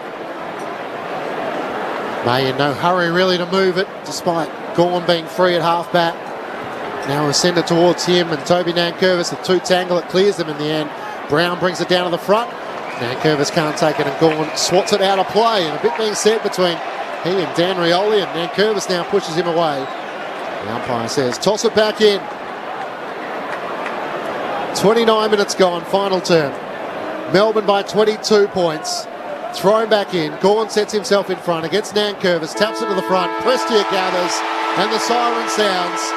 They had their inaccuracy issues in front of goal, but they're still the team everyone's chasing. The Demons by 22 points, still perfect in their premiership defence. It's a grand old flag, it's a high-flying flag. It's the emblem for me and for you. It's the emblem of the team we love, the team of the red and the blue. Every heart beats true for the red and the blue, and we sing this song to you. Should old acquaintance be forgot, keep your eye on the red and the blue. Melbourne led by 4 points at quarter time. The Tigers by 3 points at half time after they kicked 3 goals to 1 in the second quarter. And then the Demons really took control from that point onwards. 5 goals to 2 in the third term to lead by 21 points and run out 22-point winners. 9-22-76 to the Tigers 8-6-54 in front of 70,334 fans.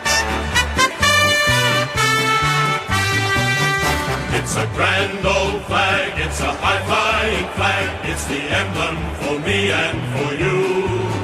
It's the emblem of the team we love, the team of the red and the blue. Every heart beats true for the red and the blue, and we sing this song to you. Should old acquaintance be forgot, keep your eye on the red and the blue. 2 goals to Bailey Fritsch, 2 goals to Sam Wiedemann, individuals to Petrarca, Spargo, Langdon and Brown. Meanwhile for the Tigers, 2 goals to Jack Revolt, 2 goals to Tom Lynch, individuals to Baker, Rioli, Bolton and Graham. All of a sudden, Melbourne have recorded 13 on the trot, which have included a premiership. And now the challenge is who's going to stop the D's? Winners on this Anzac Eve by 22 points. The thoughts of Brett Delidio and Mark Murphy with you on ABC Sport. Well, I'm not sure, Murph, or Clinchy. I'm not sure who's going to stop the D's. They're rolling along nice. They'll be a bit inaccurate. That's probably their focus area going into next week. It's just, right, let's kick straight, boys. But across the board, they were pretty good. Maybe a little bit scrappy at times, but, geez, they're a well-oiled machine, aren't they? Very slick right across most lines and, you know, a little bit down. We spoke about Petrarca at half-time. He comes out and what's he finished with? 25 touches still after having 8 at half-time. One of the key reasons why they put that foot down in that second half, and the game was basically to bed come the end, the last quarter. So, interesting to see who gets best on ground. Let's find out. Here we go, Lids. No guesses. In honour of the 7-time Premiership player and coach and World War I veteran, awarded to the player judged best on ground, I'm pleased to announce the 2022 Frank Checker Hughes Medal winner is Clayton Oliver. 41 disposals, 13 clearances, 9 inside 50s. And 685 metres gained. Clayton Oliver. Coming out, it was a great game, and obviously a huge honour to play for the Anzacs, and yeah, good days. It's probably fair to say he doesn't love doing media. Congratulations, Clayton, and big thanks to Richmond. Congratulations to Melbourne on their performance tonight. Appreciate you all attending. Have a great night. Thank you, Lee. Look forward to seeing you tomorrow when you won't be in the suit. Joining us on ABC Radio tomorrow alongside Mick Malthouse, the Demons winners by 22 points. That was, I'm a man of few words. Thank you. Thank you very much and good night. Well deserved. He's given away my 3 votes for today's votes, but how could you go past him? How good was he today? He was just on another level. 41 touches, just finds it at will, and when everyone else was seemingly a little bit fumbly and not quite as clean, Clayton Oliver just grabs it once and away he goes. For a bloke who you don't think's fit, he never seems to get caught too much, and he's always bursting away from stoppage. He's incredibly powerful, and his ability to stand up in a tackle is as good as anyone in the competitions now. Well, he doesn't look like a real specimen of an athlete like probably yourself back in the day, Lids, but his work rate from stoppage is phenomenal, and you're right, like he's a really powerful athlete. Once he is almost at a standing start, he's just very quick to get off the mark and shrug off anyone who's trying to put pressure on him or to try and tackle him. He's an amazing power runner, and something that he's certainly added to his game over the years, but he's at the height of his game. But sort of in the NFL, the quarterback usually pays the offensive line. If they win the championship, they look after the blokes, sort of protecting them and giving them space. So I reckon if I'm Christian Petrarca and Clayton Oliver, I think Max Gawn's on the end of a lot of the thanks and praise, because thanks and praise, no present. Well, you can probably give him a Rolex. They're probably worth a fair bit, those two boys. So they could probably give Maxi a Rolex. I'm not sure he'd take it if he's a Rolex type of guy, but you got to look after your ruckman who's put it down your throat all the time. And I'd just love to be a midfielder playing at the feet of Maxi Gawn, because you can just run so many little routes and you just know exactly where the ball's going to be. You just give yourself a little bit of space and just work your way into it. And Clayton Oliver's obviously a star, and so is Christian Petrarca, but Maxi Gawn just puts it on an absolute platter for the boys. We love talking about the kick doctor, Mark Williams, of course, who's dubbed himself the kick doctor. We're not sure where you get your doctorate from or if anyone else has got one, but it must be said that the real knock on Clayton Oliver's game was his kicking, and he has dramatically improved in that area in particular. Oh, absolutely. I think those jeepers. Jaden Hunter's just launched a footy to the third level when they're giving out those little ones. But he's probably given him a lot of confidence, but a little small focus areas, and that's what Choco's great at. And just spent the time. He invests heavily into a lot of the boys down there, and especially the guys that he think he can really help. And that's where Choco's specialty is. You know, and you see not only that, but Bailey Fritch's goal kicking. I think that's you can almost attribute that to Choco and what he's been able to do. But he's a very penetrating kick now, isn't he? Like, he used to be one of those types who'd kick it 20, 30 metres and like pop them. Whereas now he just actually, he hits the ball very well and kicks it 50 or 60. He's a very penetrating kick and very dangerous, and he's obviously unbelievable with his hands and his power out of stoppage. That's his strong suit, but he's added that next dimension and kicking goals as well. Veston Ferris last year in a premiership year. He's won 3 B&Fs already in what, he's only 24? Amazing. Scary good, isn't he? I suppose between him, Petrarca and Maxi Gorn, they've got it sewn up between the lot of those boys mostly. Down at Melbourne, you'd be a bit stiff when you're coming into the B&F. You're like, great. Those boys, I'll just sit back and enjoy a couple of quiet ones. But they're the reason why they're going so well at the moment, the Ds, aren't they? Because of their consistency and their ability to stay on the park, especially those 3 players, but all their key players that are out there for the Ds. So they won their opening 9 games in 2021, and then they lost to Adelaide. And the question was, is it real? Well, we've seen it last year, and now we're seeing it again in the opening 6 rounds, and there's nowhere near the questions in which there was last year. They used 34 players last year. They've used 27 so far this season, and the luxury they're going to have is they're going to be able to find out a bit about their depth and rest players on certain weeks if they want to, because it feels like for the moment they're going to be able to do a bulk of the work in the first half of the season, and then really sort of just manage the wins and losses towards the back end. And when you can do that, mate, but it only comes through having that depth, but also that competition coming up and keeping those senior boys on their toes. And that ultimately, that's why you see Casey, and it coincides, doesn't it? A strong senior team, and you have a strong VFL team. Through Richmond's era, they had their VFL team winning flags and pushing up. Now we're seeing Casey do the same as well underneath. So their ability to continue to challenge and stay healthy is a massive credit to them and the work that they've done over the last few years, where they've made their bodies incredibly resilient. The Demons winners by 22 points, 9-22-76. So the Tigers 8-6-54 in front of 70,000 fans at the MCG on this Anzac Eve. You can hear the Demons making their way in. Let's go and join Lauren Borden with them. Yeah, it's a pretty loud Melbourne room as they've all come in. They're all enjoying a win, no matter how many times this happens. It just doesn't get old. So they make their way into the circle, getting ready to sing their song. They'll join together.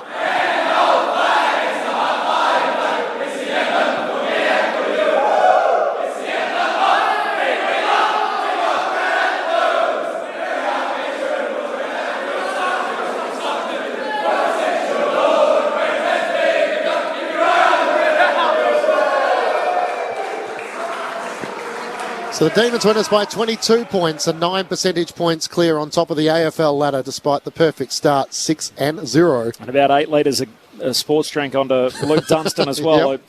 Played his first game for the club tonight. My man Toby Bedford, he's now played all 6 games this year. He's been the sub in all 6 and he's been unused in the last 5. That sucks, doesn't it? So he hasn't got on the ground since Christian Salem was subbed out way back in round 1 on opening night. Yep. Amazing.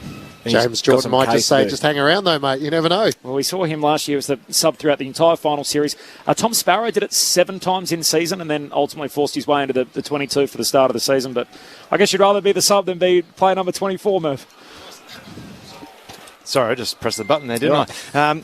Well, you'd rather be the sub than be playing probably out at Casey. As much as we probably love Casey, but we don't. So let's be honest. You'd certainly be enjoying sitting there on the bench and watching the boys go about it. But as you said, is he doing any 200s at the moment? Mate. Sometimes you see a few guys doing a few 100s or 200s after the game. But it's obviously tough when you got to sit there and watch every game and win. But it's better to be doing that than probably kicking around the seconds. Yeah, the hard thing for him though is how do you get your form up to go and then press your case. So that's the hard thing for him. But well, I think ultimately there'll be games where they don't coincide and he'll get his chance to then go and play for Casey and say, well, I'm good enough and there's a reason why they're continuing to pick me up, isn't there? So, and there's no doubt there's no doubt his workload throughout the week would be obviously higher than the other guys. So he'd be doing a lot of contested work at training, no doubt. That extra running, which we hate as AFL players, when you're certainly in season, you got to do extra running around the boundary. But as we spoke about before, you'd rather be in that situation than not. I like Clinchy's call out about this game last year. So we came here last year for the Anzac Day Eve clash, and it was, as you said, about Melbourne testing their legitimacy against the two-time reigning premiers, whether they belonged at that level. They won. I think they went... They were 5-0 at that stage too, weren't they? Or so then they went 6-0 for the first time since 1965 and ultimately went on to win the premiership. It feels like another sort of changing of the guard here tonight, and we spoke about it a bit in the pre-game, where you've had this Richmond dynasty where they've won 3 flags in 4 years. We all agree it was their era. In 2018, even when they didn't win the flag, they were the best team throughout the home and away season. Maybe we're seeing the next super team in the competition. So it's not just that Melbourne have won 1 now and they're the defending premiers. They won the prelim by 80 points, the grand final by 70 points, and now they've won 13 in a row either side of last season. They're 6-0. It feels like the gap's growing between them and the second best team in the competition. Maybe they're the next super team. And I know it sort of feels like and you never can really tell until hindsight, but gee, that's scary what they're putting up at the moment. Well, you're right. Like, they absolutely wiped the floor with everyone in the finals last year, and it was an absolute demolition watching them over there. And then doing it over at a stadium where they got thumped the previous 2 years prior against the Eagles over there by, I think that was 80 or 90 points, wasn't it, in a prelim? So there was no scarring from that end. They did it the hard way, travelling around the country, but they've just been super impressive. And we probably are saying the start of a dynasty. Do you give it a dynasty when you win 3, or is it 2, or is it? I think if you win a couple of flags over a 5-6 year period and you're making finals and prelims every year, I think that's as good on an 18-team competition as it doesn't have to be a 3-peat like the Lions, does it, or the Hawks. I think. I classify what the Cats were able to do in there when they won their 3, albeit over 6 years. Then also, you go back then to the Hawks, then the Tigers. They should have nearly had 4 if it wasn't for Mason Cox probably on the prelim night. But now we're seeing if they can cash in, and that's where you just got to continue to drive that hunger and hope that players don't get comfortable. And you're not sure whether that's what happened potentially at the Dogs back in 16. I reckon they had their chance at right age demographic. Could they continue to, albeit they came from further down, didn't they, in that year? They weren't the powerhouse team. They just got on a hot streak. So, this is where the Ds have been the best, and they're proving to be the best, at the start of this year. And can they go on with it? I hope so, because it's great to watch. It's funny, though, when you think of those teams that won multiple premierships, you almost go back to the start. The Brisbane Lions, so much talent. And then really it's been a changing of the guard where it's almost based on a system as much as it is about talent. And the longer we've seen over the last couple of years, you can become less reliant on absolute superstars and more reliant on a style of play and having multiple players who can play that role. If Melbourne was to lose a player, who would be the player that would provide the most headaches, do you think? Because you look at all of a sudden they're getting depth all over the field. Well, you'd probably say Max Gawn, but then you've got Jackson, who's unbelievable in the ruck as it is. Who's their backup? Madge Dorr, I reckon, is their next ruckman to come in if one of those two went down. May's pretty important, but they've shown that they've got depth in that area too. Tomlinson's still sitting out of the team. Lever's out of the team tonight.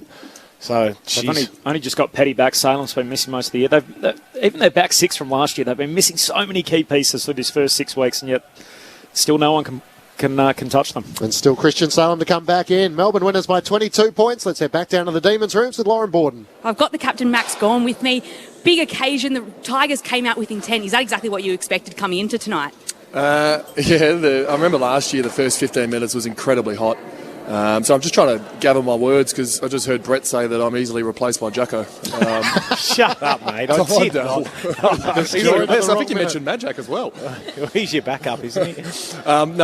We knew Richmond would come out hot for the first 15-20 minutes, and to be fair, they probably should have let it quarter time, and then half time they did, and then that third quarter was our footy. But we just had a look at an expected score, which is expected score is one thing, but you got to actually win the game. But our expected score for the whole game was up by about 2 or 3 goals. And it was a third quarter blitz. It's the second week in a row that you've done that. Is that something deliberate that you've been focusing on? Not at all. I'd much rather do it in the first. But yeah, we've had to do it in the third. And we're a really fit group. We've been together for about 5 or 6 years. They've been a little bit longer, but pre-season after pre-season, we've finally got the legs, and our second halves are really, really strong. I'll throw you up to our experts now, Mark Murphy and Brett Delidio. Experts. Yeah, Max, here's Murphy, mate. I was making the call earlier about in the NFL, quarterbacks, they look after their offensive line because they give them time and space. I was just wondering if Christian Petrarca or Clayton Oliver look after you, because you certainly put it on a silver platter for the boys. Do they give you... I think Leeds brought up a Rolex or something. Are you the type of Rolex sort of bloke? I know you've lost touch with the common man from hearing you on certain podcasts. Are the boys looking after you because you're certainly putting it down their throats? And Christian, unfortunately, just has recently got in the property market in Armidale, so he's got no cash. But Clary, I'll be chasing him up. The two of them work really well, and we're able to get Lukey Dunstan in there today as well, and he played his role, and Jack Viney will come back in. But it's a really exciting group. I mean, there is the joke that the ruckman puts on the platter for the mids, but they make my job a whole lot easier as well. Maxie, well done tonight, big fella. I'm interested to know, yes, we are experts up here, but I want to know what was said at half-time, because obviously things weren't quite going to the way you would have liked, obviously a bit inaccurate, but what was the messaging? Was it just stick to what we know works, or was a few choice words in there? It was stop giving me the ball inside 50. Some of the people were saying that down here, but no, when you look at the scoreboard and it's 3 goals 12 and you're down by a goal and you feel like you've put in a fair effort, you can be disappointed. But the first thing on the whiteboard were some of the key indicators that showed that we were a long way ahead in the game, and I'm not sure how you guys felt up in the box watching, but it certainly felt like we had control of the game for majority, maybe the last 5 minutes of the second quarter when they were able to kick two. So once we saw that, and then a little rocket from Goody to, we are supposed to be in front, but let's actually get in front. And then you saw what we were able to do in the third quarter. And I love the work of your high half forwards, the work of Neil Bullen, Charlie Spargo, Cozzy Pickett. Mate, they apply so much pressure up the field and just get on their bikes. Mate, you must be pleased with what they're able to do at the moment.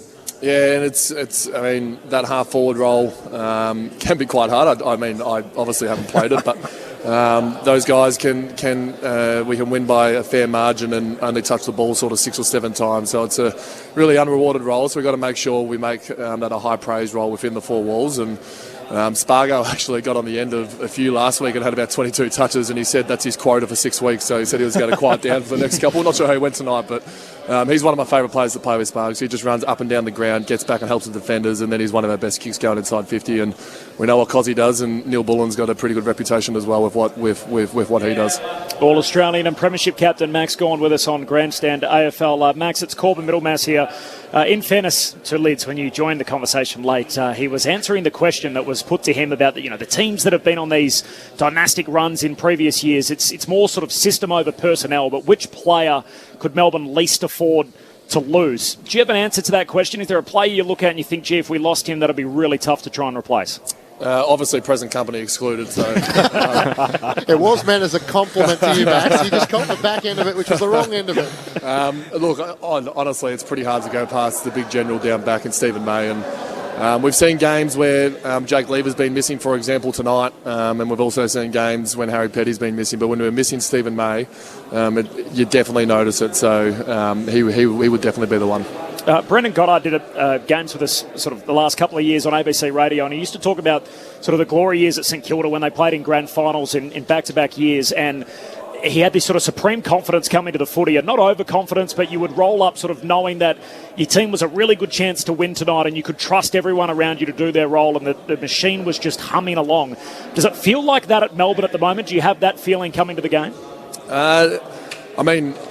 I'm a little bit different the way I've looked at footy. In 2012, when I was winning wooden spoons for fun, I actually thought I was in every single game. It's the way it gets built up within the 4 walls. The 7 days leading into a game, you're coming up against Hawthorn that have won 3 flags in a row, and I've won 3 spoons, and you sit there and go, this is going to be a good game. They've shown us how to beat them, and then you walk off the ground and realise you've lost by 60, but then you do it all over again, and that's footy. But I certainly feel like we're in more games at the moment, and the confidence that I have coming out after half-time, no matter the scoreline, is certainly something that I've noticed. We're able to reset. We've got our half-times really well drilled, where we sort of take 10 minutes to ourselves and reset. And then you've seen our third quarters this year. It's been a really, really good quarter for us.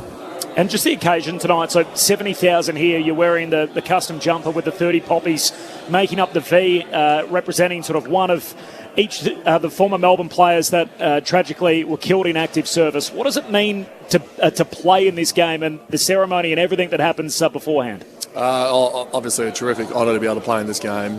We've been playing it for 6 or 7 years. And every time you stand there with the horses going around and a couple of national anthems, I actually get to belt out the New Zealand national anthem, which is rare. I don't think many people. I think Dusty did it last time actually, so we're both singing it. But no, to be able to, and I understand we're not doing what they were doing. It's footy's not war, but some of the values that go hand in hand with the Anzacs and what we're trying to do on the football field, like mateship and going in hard and always looking out for your mate. So some of those values really were strong throughout the week when we were able to get a couple of people come in and talk to us. So it's a terrific honour to be able to play that one. Max Gawn's with us from the Melbourne Rooms. Two quick ones to finish with, Max. Christian Petrarca had 8 disposals at halftime and then exploded in the third with 11. Is that the difference in his game, that he might have quarters or halves where he's out of it, but his work rate means he'll find a way to get involved and impact the contest? Without really talking down what Christian used to be, but coming in 8 disposals, you definitely know. I think Christian's just matured. He's grown up. And if you, for example, at half-time, there is no one in the room that would have known Christian Petrarca would have had eight disposals. So, and that's news to me when you just told me. So he was actually leading our half-time, and then he comes out and plays the second half like he did. And that's the maturity. That's the grown-up version of Christian Petrarca, which is a bloody exciting player to watch. And I suppose he gets a lot of the attention when Clayton Oliver does a lot of the grunt work. So 41 disposals tonight. 41. Including 13 clearances and 9 inside 50s, the Frank Checker Hughes medal. Is he joining the company of Dustin Martin, superstars of the competition, without getting the accolades that you think he deserves for someone who sees him week in, week out? How was his speech? Did he? It was short and sweet, wasn't Short it? and sweet, that's You good. could do a bit of work perhaps with that if you want to really give him just a little bit of TLC. Is he could just expand the answers so slightly? I said, thank the Anzacs, thank Richmond, and get the hell off that stage. I reckon he stuck to those instructions to a T. Good. No, I obviously love playing with Clayton. He's been my number one man for a long time, and Christian and Jack do know that. I tell Christian and Jack every day that Clayton's my number one man, and he's a lot of fun to play with in there, and he does a lot of the grunt work, but the things you haven't seen, what you're starting to see, is the hard work has been put on his kicking. I know he had a couple of running goal attempts today and missed them, but he's been swallowing them up at training. So he's got a really good relationship with Jocko Williams. So he's learning how to kick, and Clayton's going to be that's exciting for another 7 or 8 years having Clayton Oliver. Absolutely. Max, always a pleasure to chat with you. Thanks for your time and congratulations on another great win. Thanks, team. Max Gawn after Melbourne's 22-point win over the Tigers, 9-22-76 to Richmond 8-6-54. He might be the most unique, different captain we've ever had, and that's saying a bit when you think Melbourne had an Irishman, Jim Steins, leading the club for a bit. But yes, he is walks to his own beat a little bit, doesn't he? Very comfortable in his own skin. It's great for footy that we have people like him, and I mean, you see that success in Melbourne, be your own individual character and showcase your best out on the ground. Yeah, I saw him interviewed last week after the game. I think it was one of them Bucks said to him, "Oh, you're getting bored with winning." He goes, "Oh, geez, you're rolling with that one already, Bucks." It's like, mate, is that the best question you can ask after 6 weeks out of the game? Mate, he's like, well, mate, as he just spoke to us, he goes, I was winning wooden spoons for fun. So winning wasn't a great habit down there at Melbourne for a long period of time. So, no, he's cashing in right at the moment in terms of what it is and savouring every moment of victory, and leading a side that is on top of their game must be just so rewarding. I never got to do it myself, but just coming out, as you were speaking to, Corby, knowing and trusting that your teammate's just going to turn up week after week and really perform more than anything. You just don't seem to look across the board and think, geez, I'm really hopeful that bloke's going to turn up today. I'm not really sure if he will, but across the board, to a man, they're exceptional. My team's on AFL Live on PlayStation used to do that every week, and it was a great feeling, Lid, so I can speak to that for our team. The most interesting answer he gave was the one around Christian Petrarca. That's interesting to think that, and he was so candid in his response that had that been Christian a few years ago, 8 disposals at half-time, everyone would have known by his body language and what was happening, and the fact that he's not anymore, I mean, that's awesome to be able to get that kind of insight.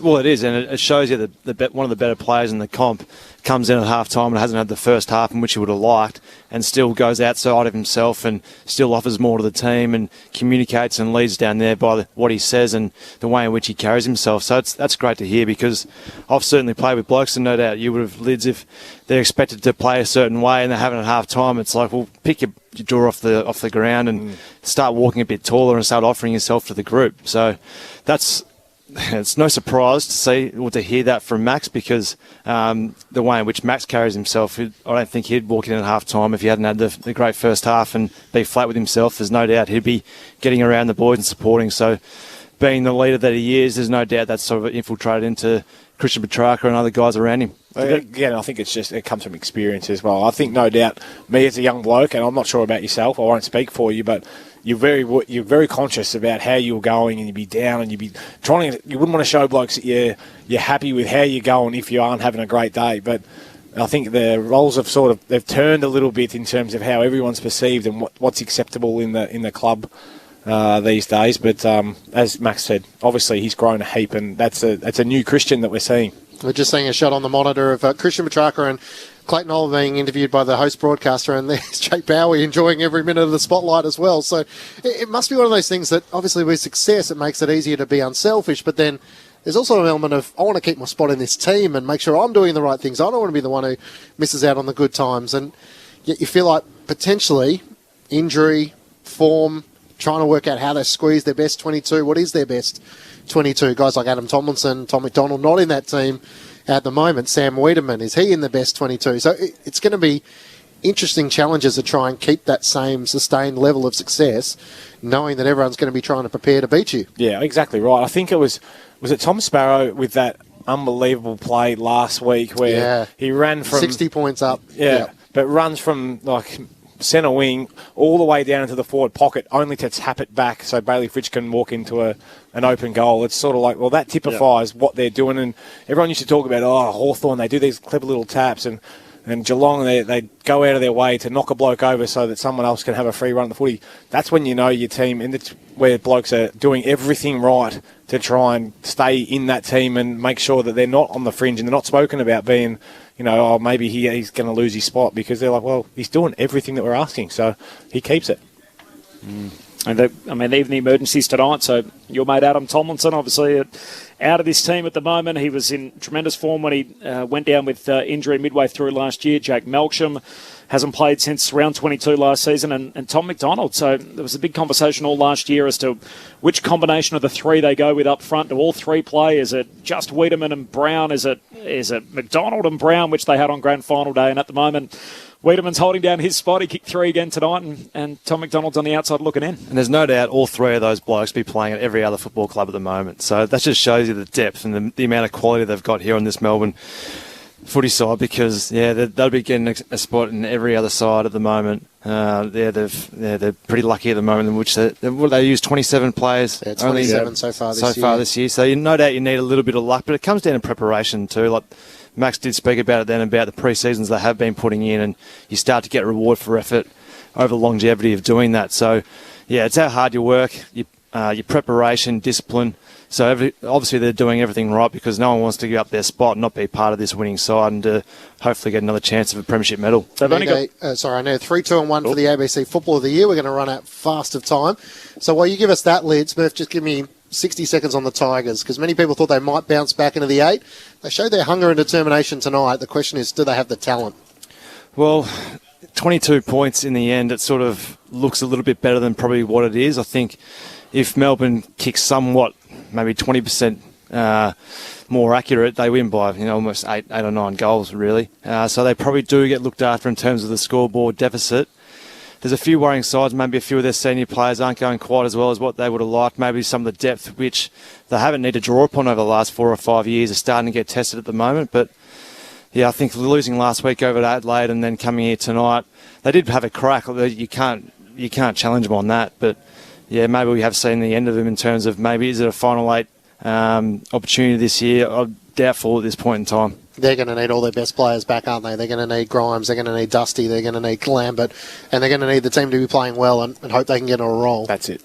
Yeah. 3, 2, 1 for the ABC Football of the Year. Brett Delidio. Unlucky, Alex Neil-Bullen. I thought he was terrific through most of the day, but then I looked over and he kicked it at 22%. That really just flattened me. So I've gone with Ed Langdon for 1 vote, 30 touches at 76%. 2 votes. The best player for the Tigs tonight was Nick Vlosten, 30 touches, 13 of those intercept possessions. So he was the one bloke who was doing his best to try and turn it back around. And No worries about who was best on ground today. The man of few words, Clayton Oliver, 41 touches, 22 contested, 13 clearances, 10 score involvements, and 685 metres gained. So you do pray for him if he wins a Brownlow. How is he going to go with all the media commitments? It'll be funny, won't it? It'll be like Dusty when he won it, I suppose. I suppose, yeah. Well, Swanee was pretty good because he doesn't mind taking the P1 double snakes, does he? No. So the Demons winners by 22 points. That's 13 wins on the trot, including a premiership in front of 70,334 fans at the MCG. 922.76 to the Tigers, 86.54. Thanks for your company on ABC Sport tonight. Of course, there's still one day to go, Anzac Day. It all gets underway just after midday Australian Eastern Daylight Time from York Park, Hawthorn and Sydney, with Brett Sprigg and Chris Rowbottom. Nathan Burke and Jay Schultz in action there. And then, of course, we'll be at the MCG with coverage to start at 2:30, Essendon and Collingwood, alongside Corby, Cameron Ling and Mick Moldhouse with us. And we'll hear from Taylor Adams and Blake Caracella in the lead-up to the big match on Anzac Day. Great to have your company on this Anzac Eve. If you're heading to the dawn service tomorrow, congratulations to you. You're better than probably most of us. Better than me, absolutely. Better than me. Nerves nodding. Okay, righto. The Demons winners by 22 points. One day to go, 2 games still to go in round 6. The Demons, well, we know they're on top of the ladder. Winners by 22 points, 6 wins and 0 losses to start their premiership defence. Good night from the MCG.